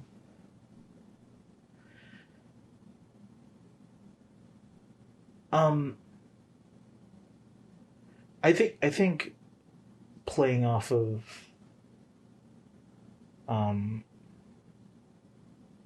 one of the things that I think I needed to realize is that so much of what I had done throughout my entire life was just make it so that things were comfortable.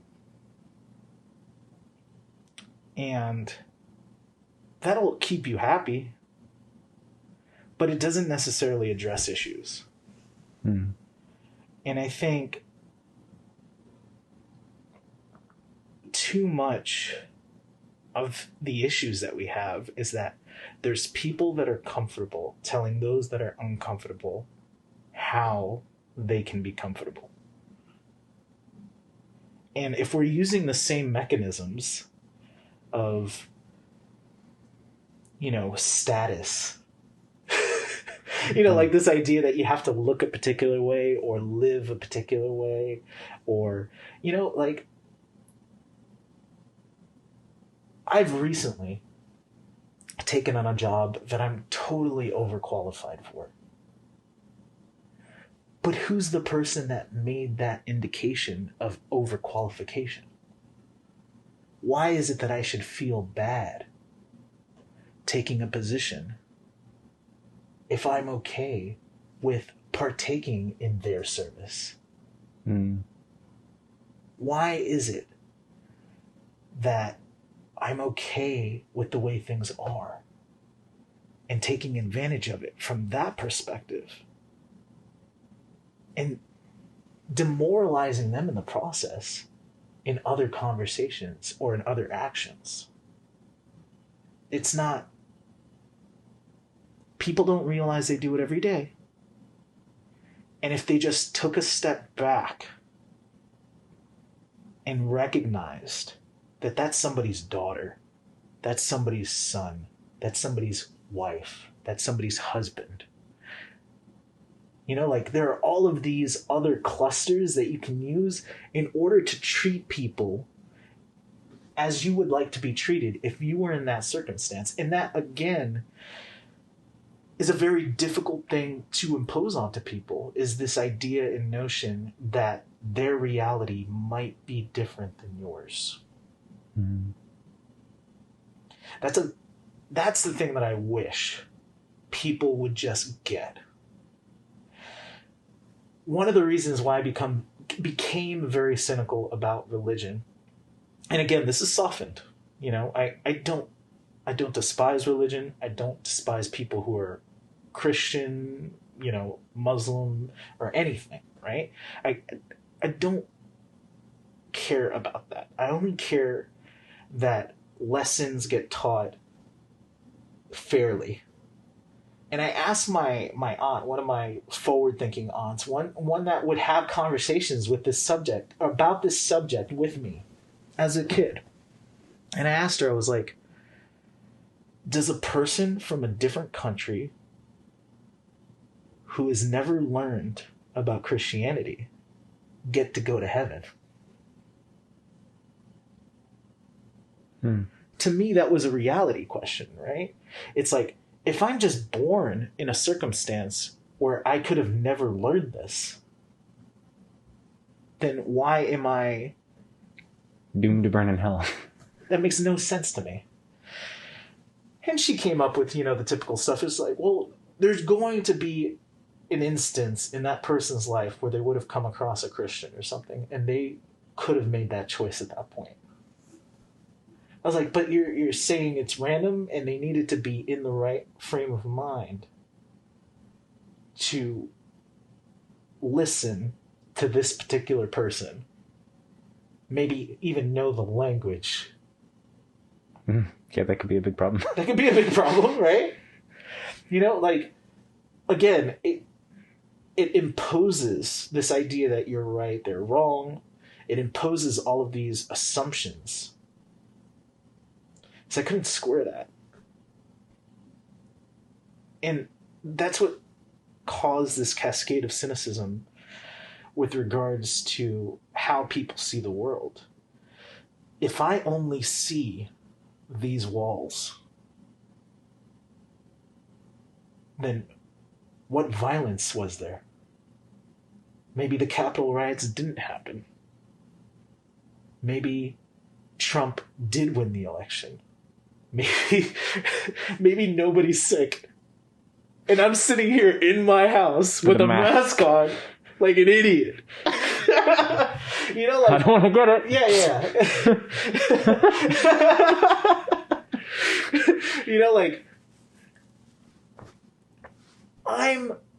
People need to be okay with being wrong. It's fine. You're not a perfect person. Clearly, you're not Jesus Christ. And that's okay too.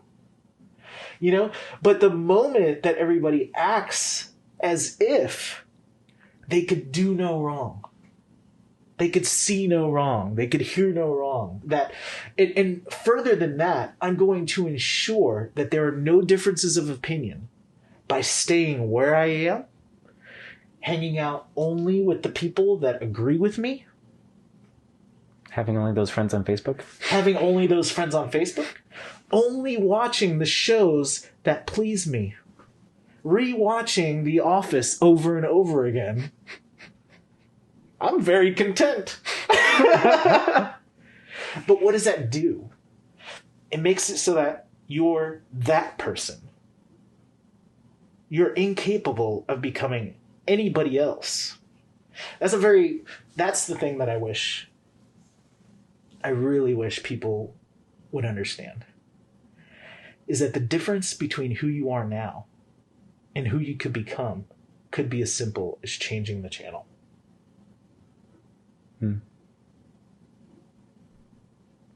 I can dig it.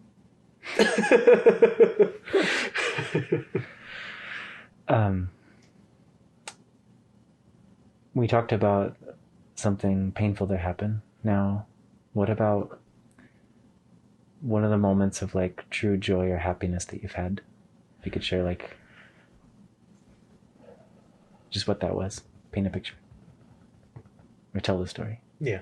You got some good stories.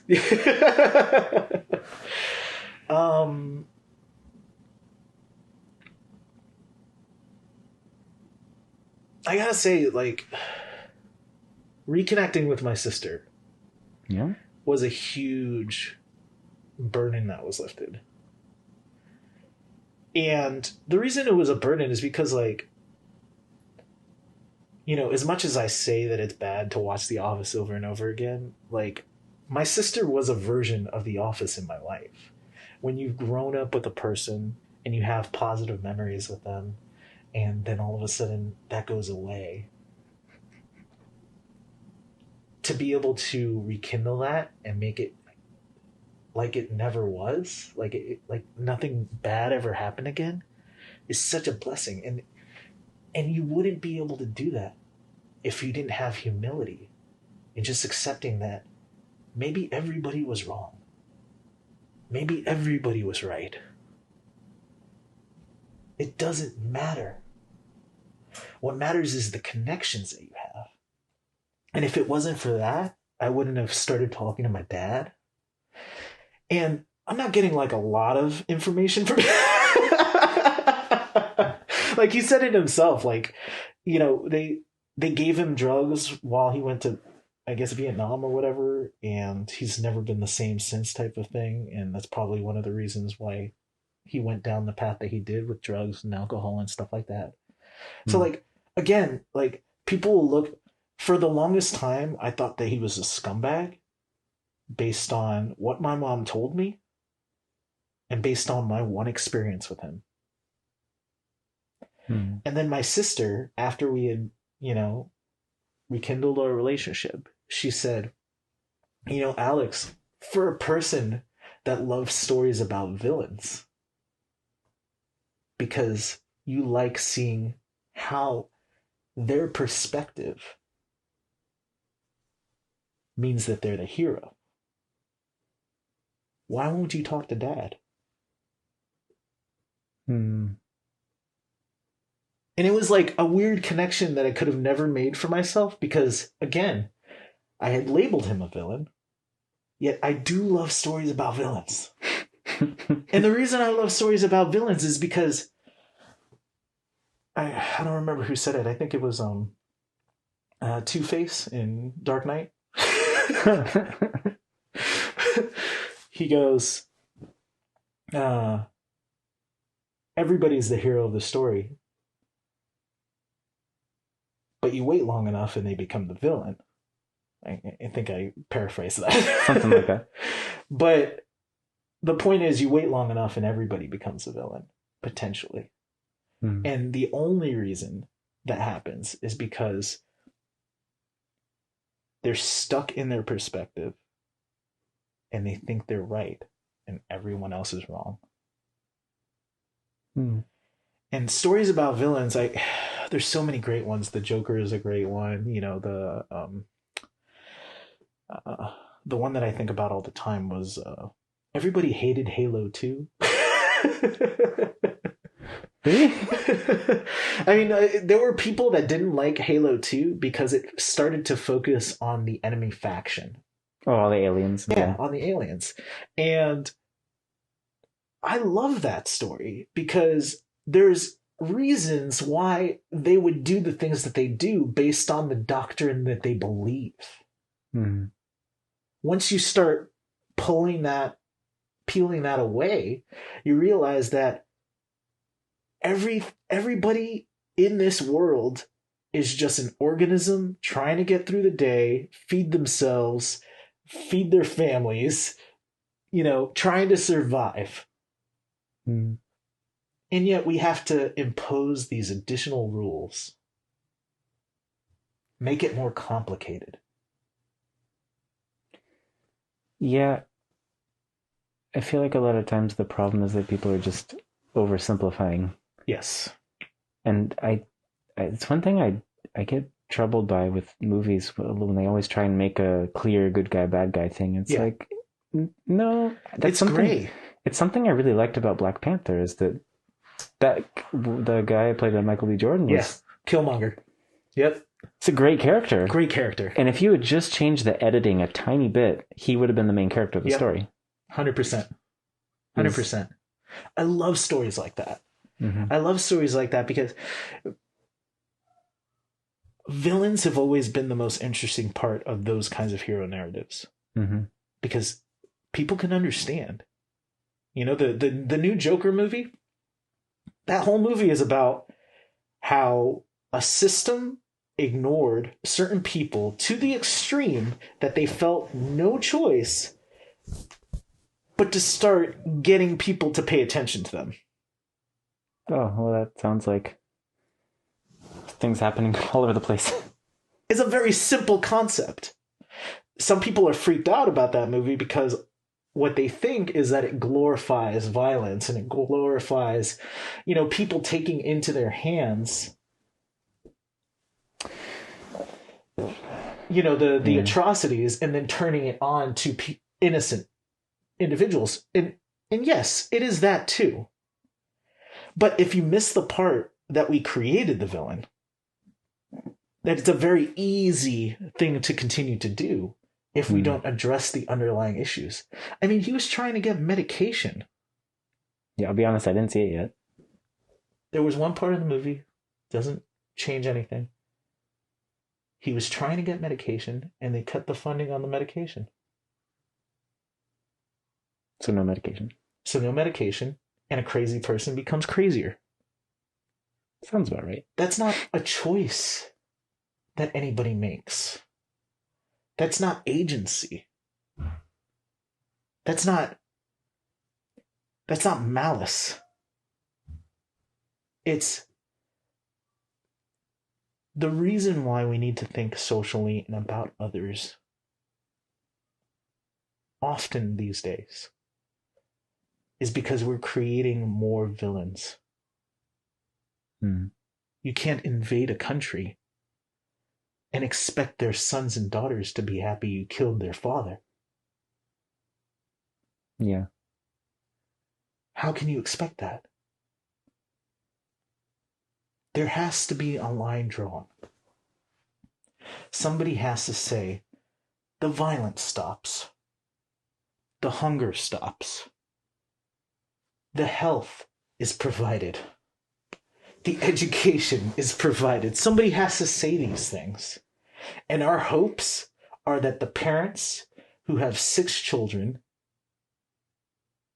and who have to work 6 jobs in order to maintain those children are going to somehow magically get all of the information that you got through your privileged life to be able to solve their problems. Yeah, it's possible. There are examples of it, sure. But does it cover those gray areas? It's just, we will not be looked at negatively if we create blankets that protect people. I don't see how that's possible. Well, I don't really care. But under the auspice of those blankets mean that you have to pay more. Greed. Possession. So when we talk about greed, I'm not saying it's not there. Sure. But one thing I found is that a lot of the problem ends up, like when I look at, there's so many billionaires and millionaires and people like this. Not always, but there are many instances where what I see are people that have just raised up the level of survival process. So they're fundamentally hoarders. They're just trying to get more and more because it's never enough, because they have this survival thing, just like so many other people. And It's really, a muscle. Yeah. So getting people out of survival mode is just everything. You don't need a lot, because I've lived in Southeast Asia. Like, you can live very comfortably with not a lot, Yeah. and have good food and good people, and just everyone's at their ease. Like the island life, you know? Yeah. I think there's 2 types of villains. I think there's the villain that gets created based on circumstances that are completely out of their control. And then there's the villain that does have agency. Like, just to watch the world burn. Well, not necessarily. It's to create an advantage. And I think that's more of the villains that we see these days. I feel more there's this idea notion, and it's generational too. It's like the more time passes, the more I feel I'm less capable of dealing with the problems of tomorrow. So I'm going to change the game so that I have less competition. Oh, well, that's just basic life process. Yeah. That's why trees drop leaves. Yes. So sproutlings can't come up. Yeah. So I think more of those kinds of villains are starting to pop up specifically in our kind of society, right? But that was always there, right? Sure. Absolutely. And it always is going to continue to be. But the reality is that everybody has a lot more power to temper those kinds of notions and ideas and behaviors than they realize. But they're being made to care less about it through distractions. Mm-hmm. You know, like, I don't think we could have survived the pandemic the way that it happened if it wasn't for our distractions. I think one of the things that... Without like internet and phones and everything else. Absolutely. Netflix. Absolutely. One of the things that shocked me about 2020 was how little violence there was. How many people lost their jobs, couldn't feed their families, and couldn't live off of one stimulus check? Let's be real. Yeah, no, a lot. A lot. It's depressing. It's probably way more than we're giving credit to. So they did what? They either stole, lied, cheated, got debt. Like, what were the options? Or they're living in a place that's probably not safe.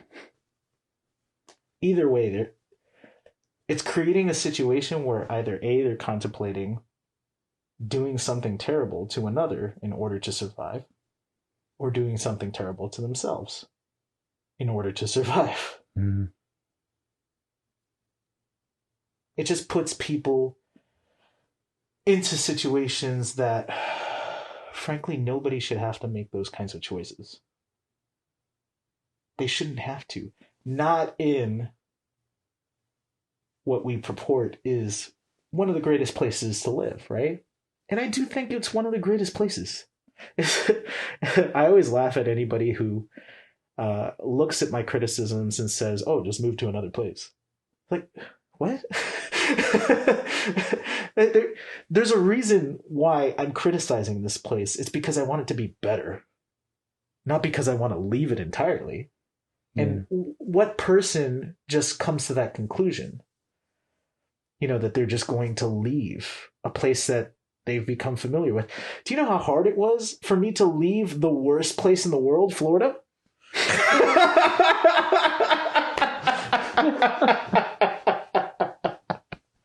It was so hard. It was so hard.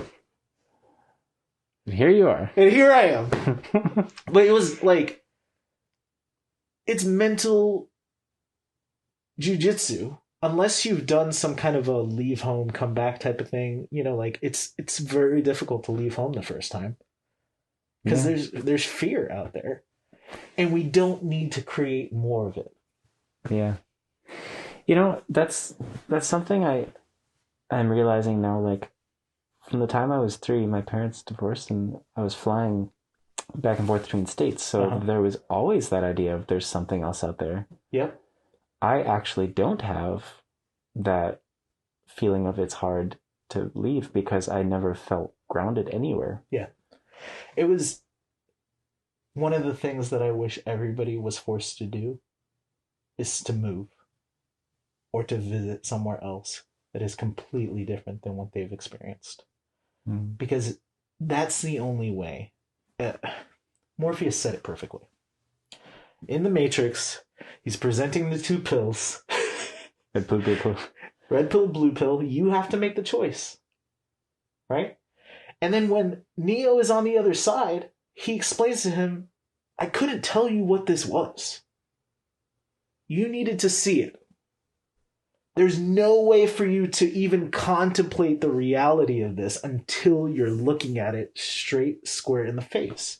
And the reason is that there are mental breaks that exist to your reality that allows you to see things as alternatives. The question is, are there mechanisms in place to force people to be more comfortable where they are rather than be adventurous and see alternatives? Oh, well, absolutely. Absolutely. And if that's the case, then there's so many more opportunities for people to be able to just take a glimpse at other places. One of the things that I really hope never happens is an overly regulated internet. If that happens, that's really our only conduit to information that is not controlled by somebody else. Outside of, going to the library and reading a book. Again, like it's the most attractive version these days. And it's something that everybody's already used to doing, right? So the question is, can we make that so that it's not used to manipulate us as well? That's a good question. It's hard with these things because the reality is like, if you create something, but you don't have people that are capable of using it properly, it's like giving a chainsaw to a 10-year-old. It's like, yeah, they might end up getting injured. Yeah. Unless you've really taken the time to give them the discipline to handle that properly. Right.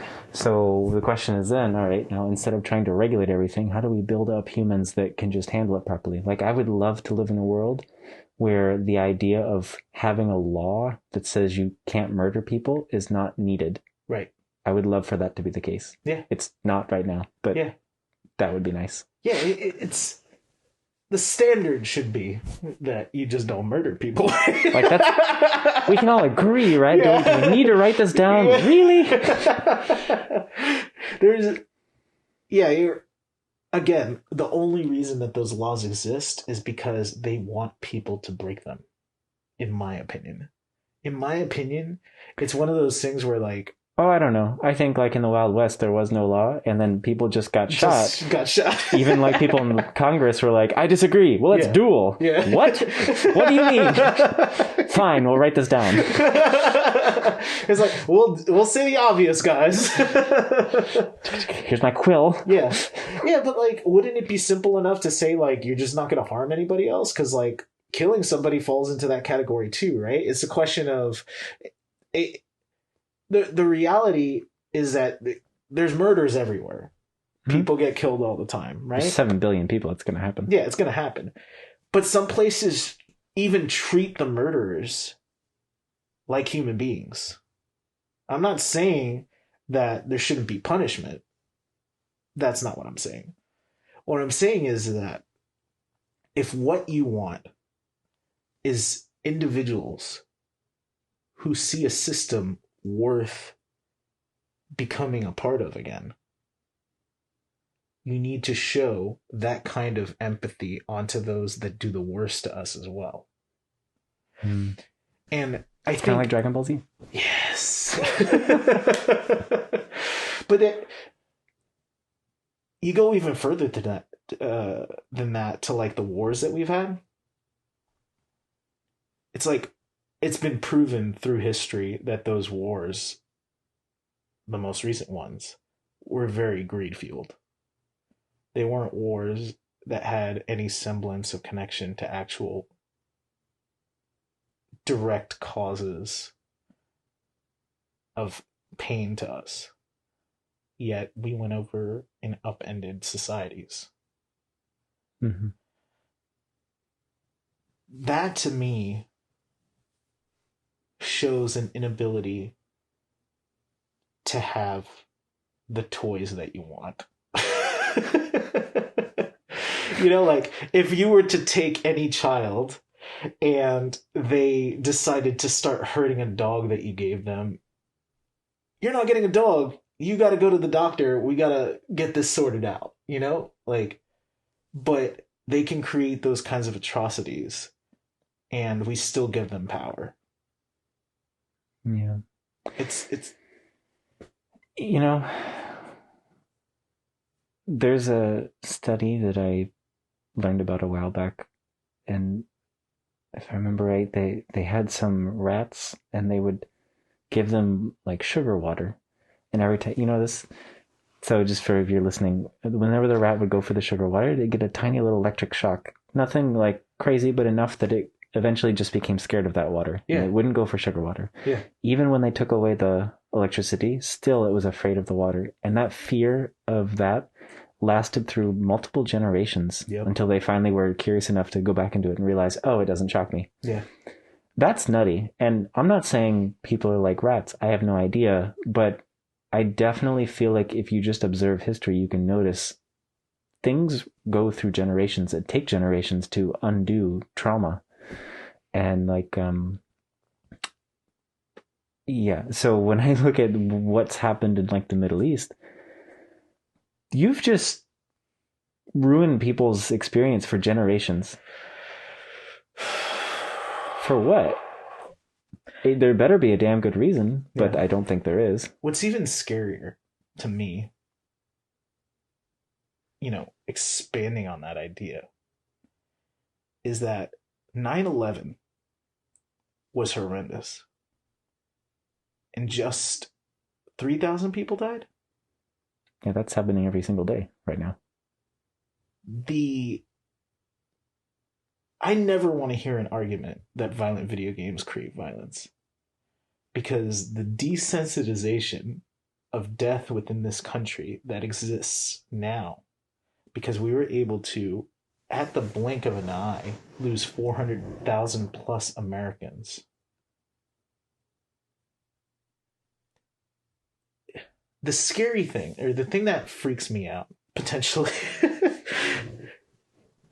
is that they did it because it needs to justify future deaths.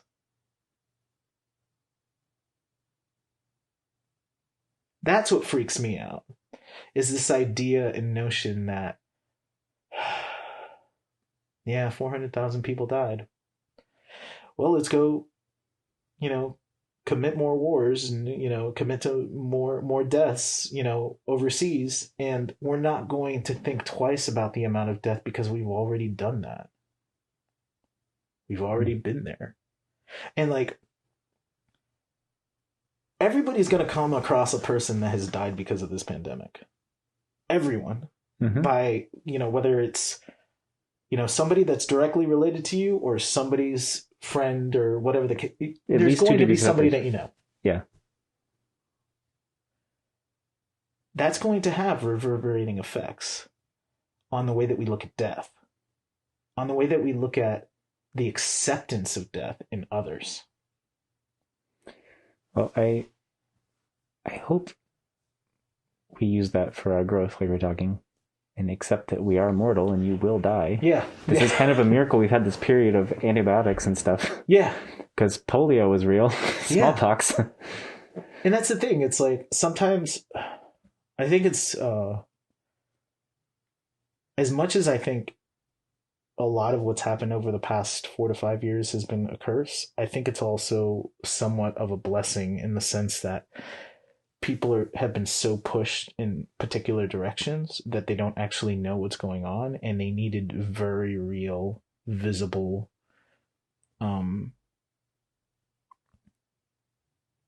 examples of consequences.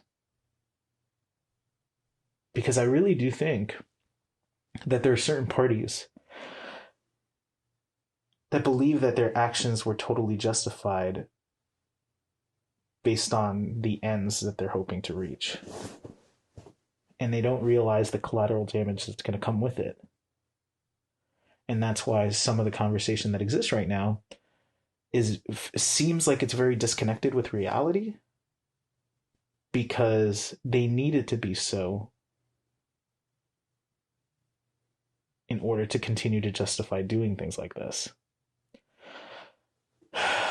And again, we can get to a place where there's healing only when we're totally capable and totally willing to have a dialogue and walk away with something from the other. And I think that's the thing that people miss, is that you need to take something from the other person. That's the only way that true communication works, in my opinion. I was listening to somebody talking about, I think she was talking about having sex. I think that's what she was talking about. And she was talking about how, like, if you don't love a person, even when you don't actually love them during sex, then it's going to be crap. It's going to be garbage. It might feel okay, but, like, again, like, none of that stuff really connects with a person unless there's that aspect of love and compassion and, like, a mutual understanding that we're going to both walk away with something that we both enjoyed. Mm. Right?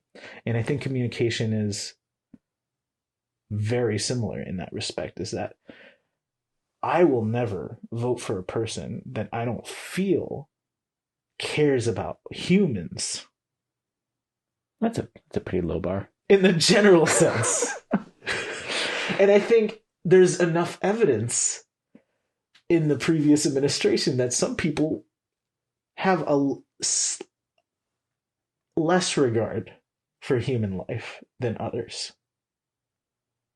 And again, you're right. That's a very low bar. I would hope we can have something a little bit higher, but maybe not. Yeah, but that's the thing. It's like, that's where we're at right now. We're at the extremes of completely dismissing death tolls. It's a hoax. None of it's real. Didn't you hear? No, I did hear. That's what this podcast is about. Joe Rogan's up next, guys.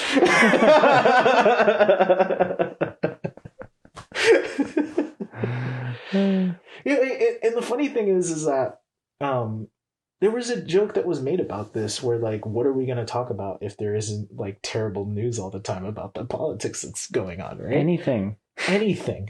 Please, God. Anything else. I look forward to looking at press conferences now with, like, the press secretary and everything. I love it because it's an adult. It's like just a person hopefully not lying. But at the same time, it seems like at the very least they've done their research on some of the subjects that they're talking about. And when they don't, they say, I don't know. I'll get back to you. And usually they do.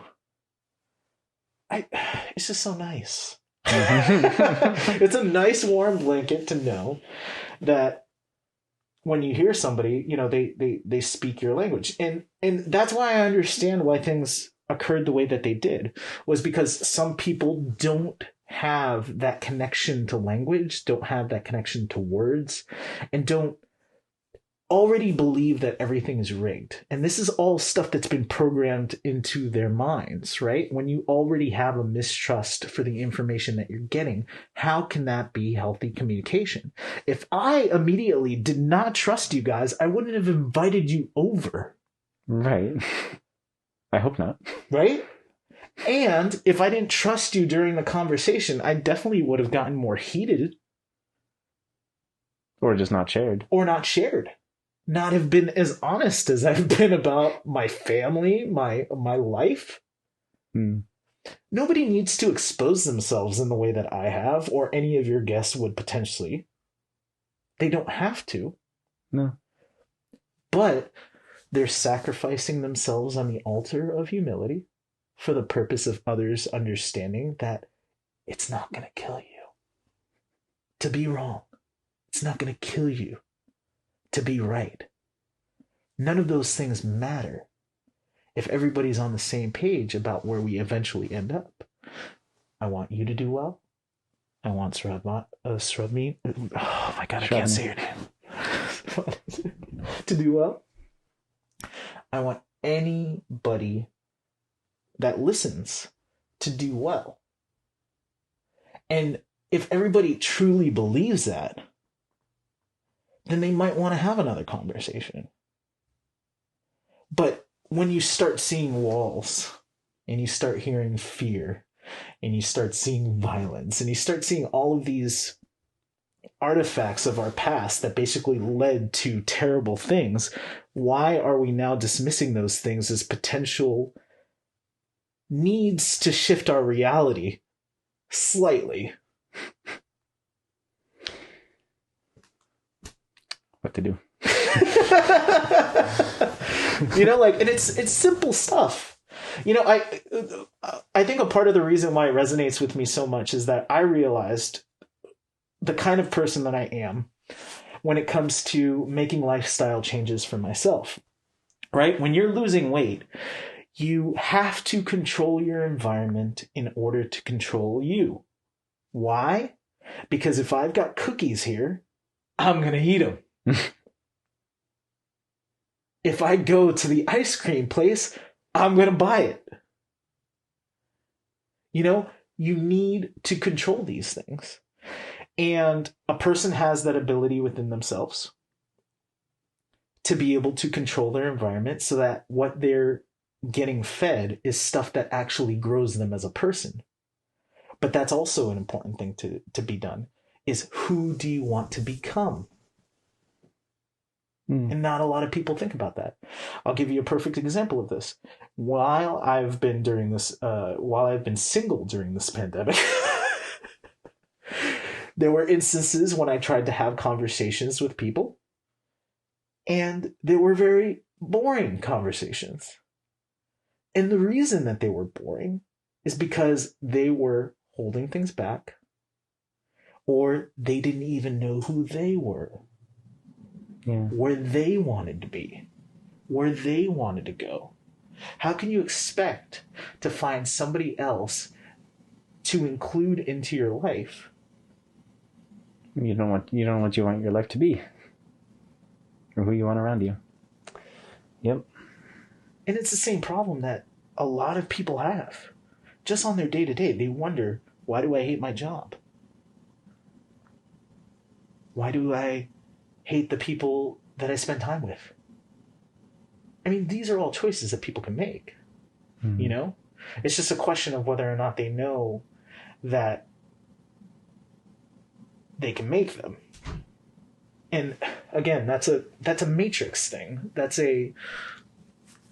I don't know what I'm capable of until I see what I'm capable of. You can't convince a person in a cave that the color blue exists if all you've ever seen is red.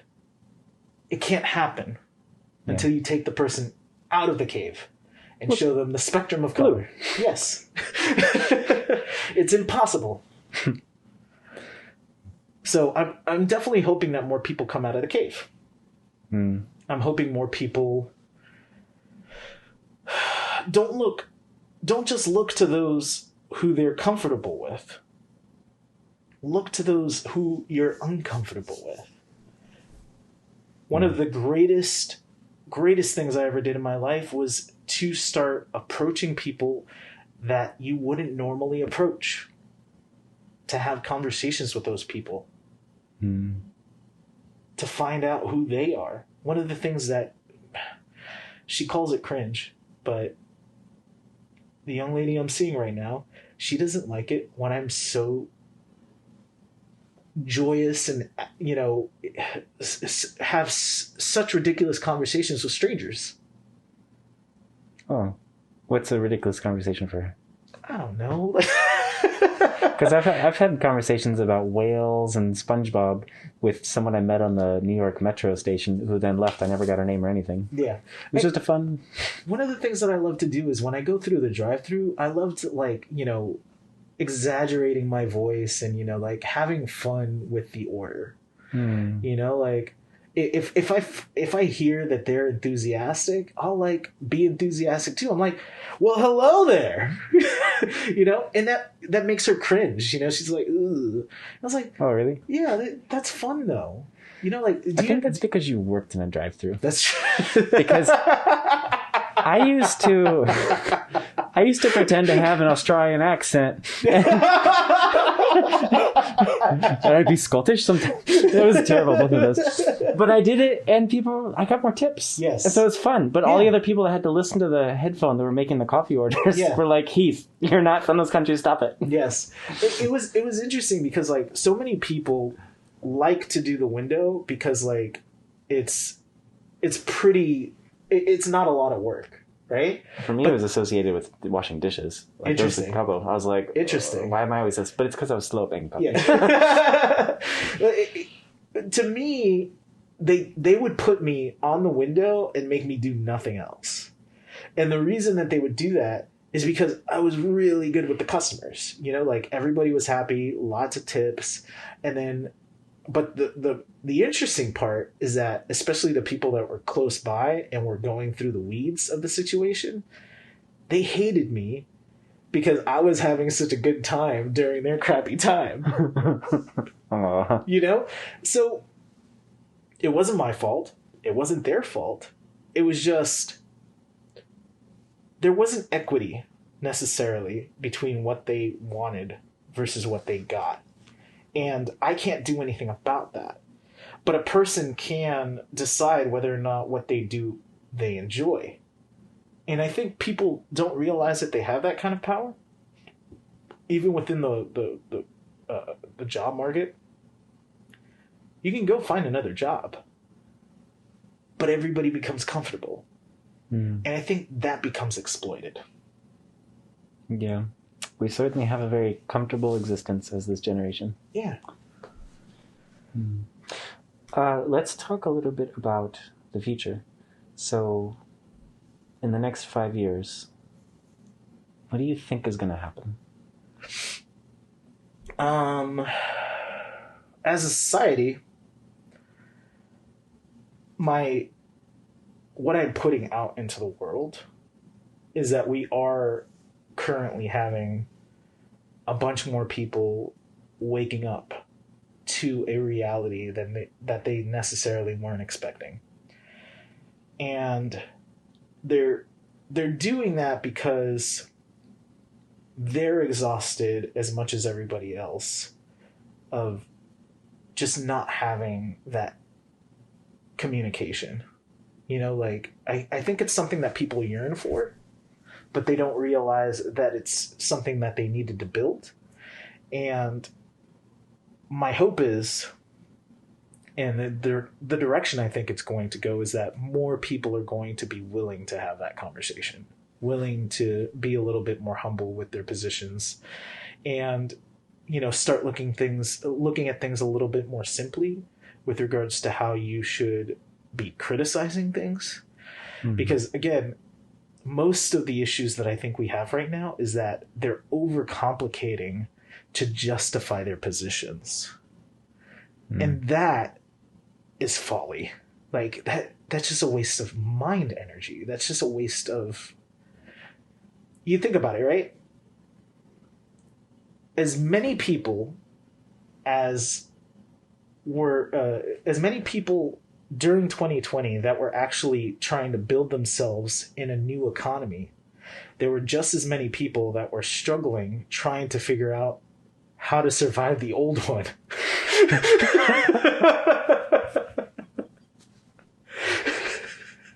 It's like, oh, like, how am I supposed to deal with the pandemic and go to work and deal with my kids and all of this stuff?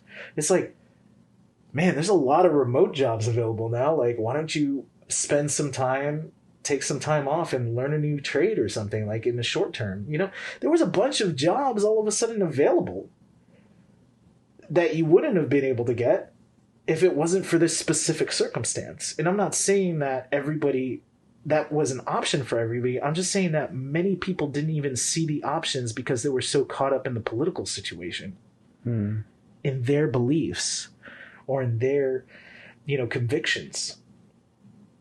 The whole reason that a basic blanket of reality needs to be presented to everyone in the world, the whole reason is that the world is complicated enough to also wonder who's lying and who's not. That's too much. Because you multiply that by the 7 billion people that we have, and now all of a sudden you mistrust everyone. And you can communicate with no one. Not even Google Translate can save you.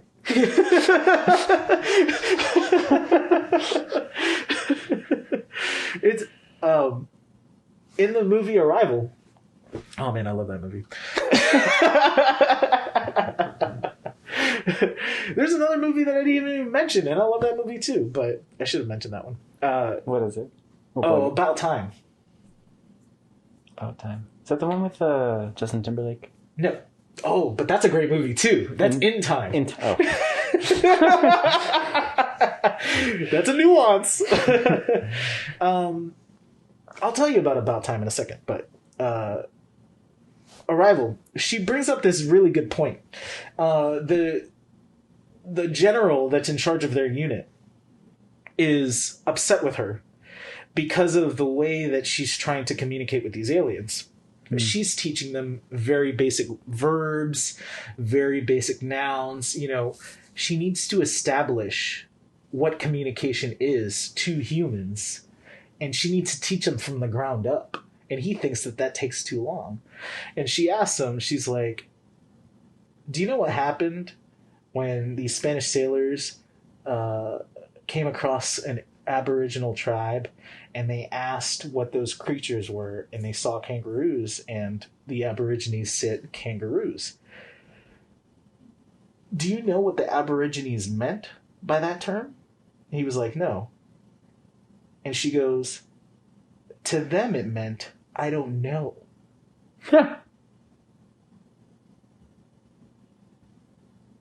How can you communicate if you don't speak the same language? Doesn't work. It doesn't work.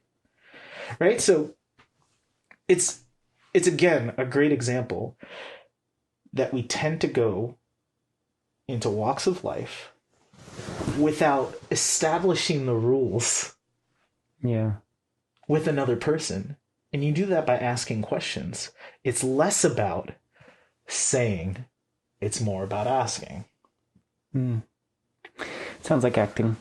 Oh, for sure. And as acting is all about, like, it's not about saying your lines, it's about listening and responding. Yeah.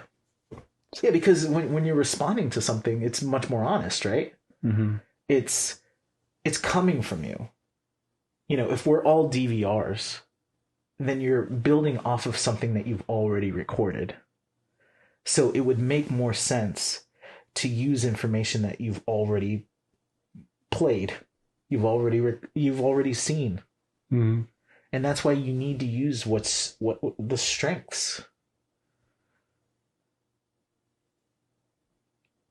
But yeah, I'm also hoping, and I'll segue into the question that you asked, which was, what do I hope for the future? I hope more people see the beauty in the day rather than the despair. In the day rather than the despair. The example I'll give is the movie About Time. The whole thesis of the movie. Great movie. I love these movie references. Oh, it's the way that I look at the world. And the reason that it's the way that I look at the world is because that's what my addiction is. Like, I like to see other people's perspectives. And I think movies and video games and music and books, all of those things are just such curated forms of expression from the person that writes them and presents them, that it gives you so much more information about where the world could potentially be going. And that's why, like, so many movies have so many meanings behind some of the subject matter, right? But About Time, very simple concept. An older gentleman tells his son that he can go back in time if he goes into a dark place, clenches his fists, and goes back in time, right?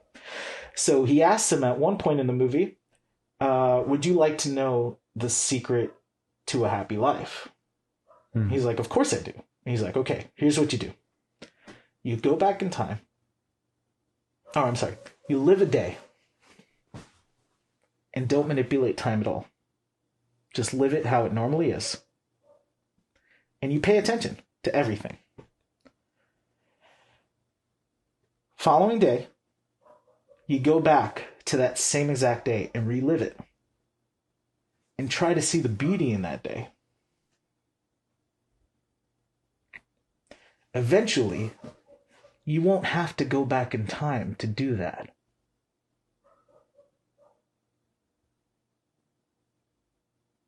Because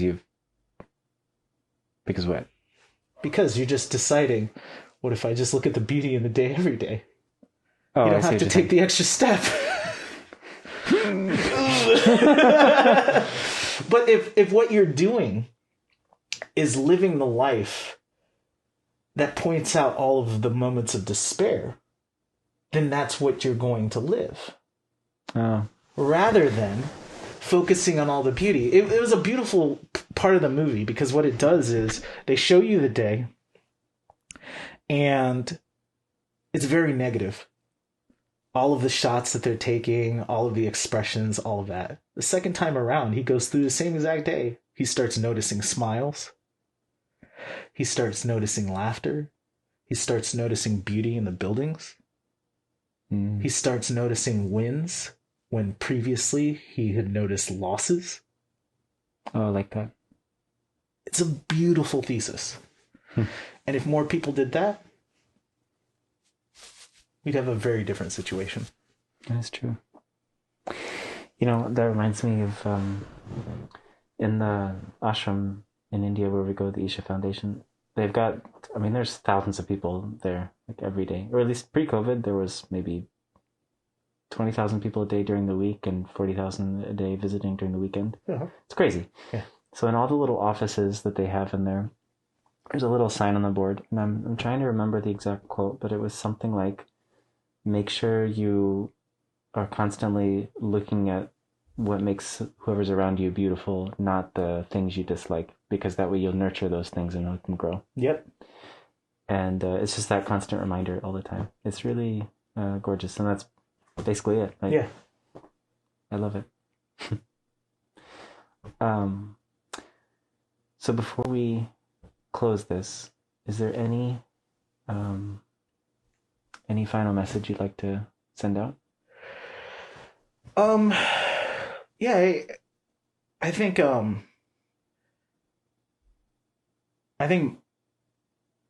my life needed to go exactly the way that it did in order for me to know and feel the way that I do now. And I think a lot of people tend to listen to others and think that they're not doing enough, but you needed to come across everything that you did in the way that you did in order to reach that particular time when you start second guessing. That's your opportunity to shift a reality. When you recognize that, you're Doctor Strange. Multiverse theory, you know, like you get to decide who you want to be. You get to decide who others see. And you know, I still consider myself a fat person because I still have those negative urges. But when I meditate, when I affirm, when I make decisions, I'm choosing whether or not I want to continue to be that person.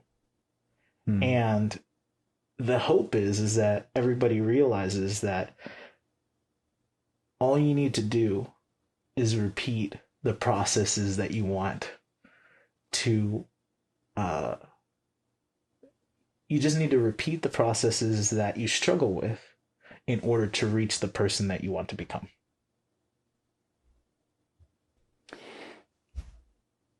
I don't know why, but what just popped in my head was from, did you see the movie The Master of Disguise? Yes. Become another person, become another person. Dana Carvey's one of my favorites, man.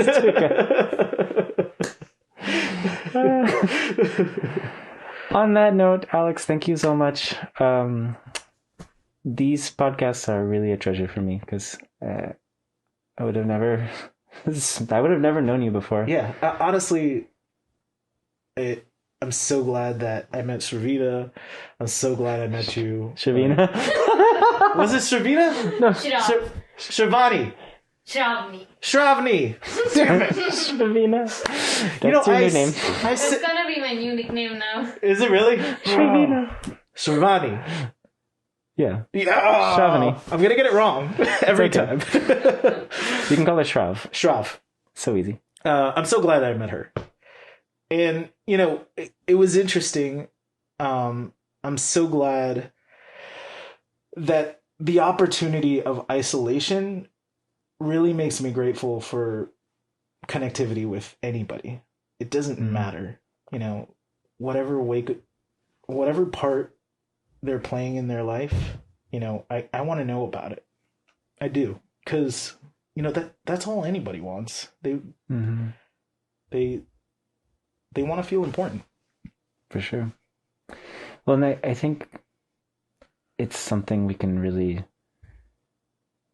try and make a part of ourselves. Like when another life decides they want to be in your life, you should treasure that. Yes. It's something beautiful, even if it's just a smile passing somebody. Like, Yeah. I don't know. Anyway, again, thank you so much. And for you, the listener, you've made it. This is probably the longest podcast we've ever had, and I'm so happy. This is a good one. I am so sorry. No, this is great. I talk so much. That's perfect.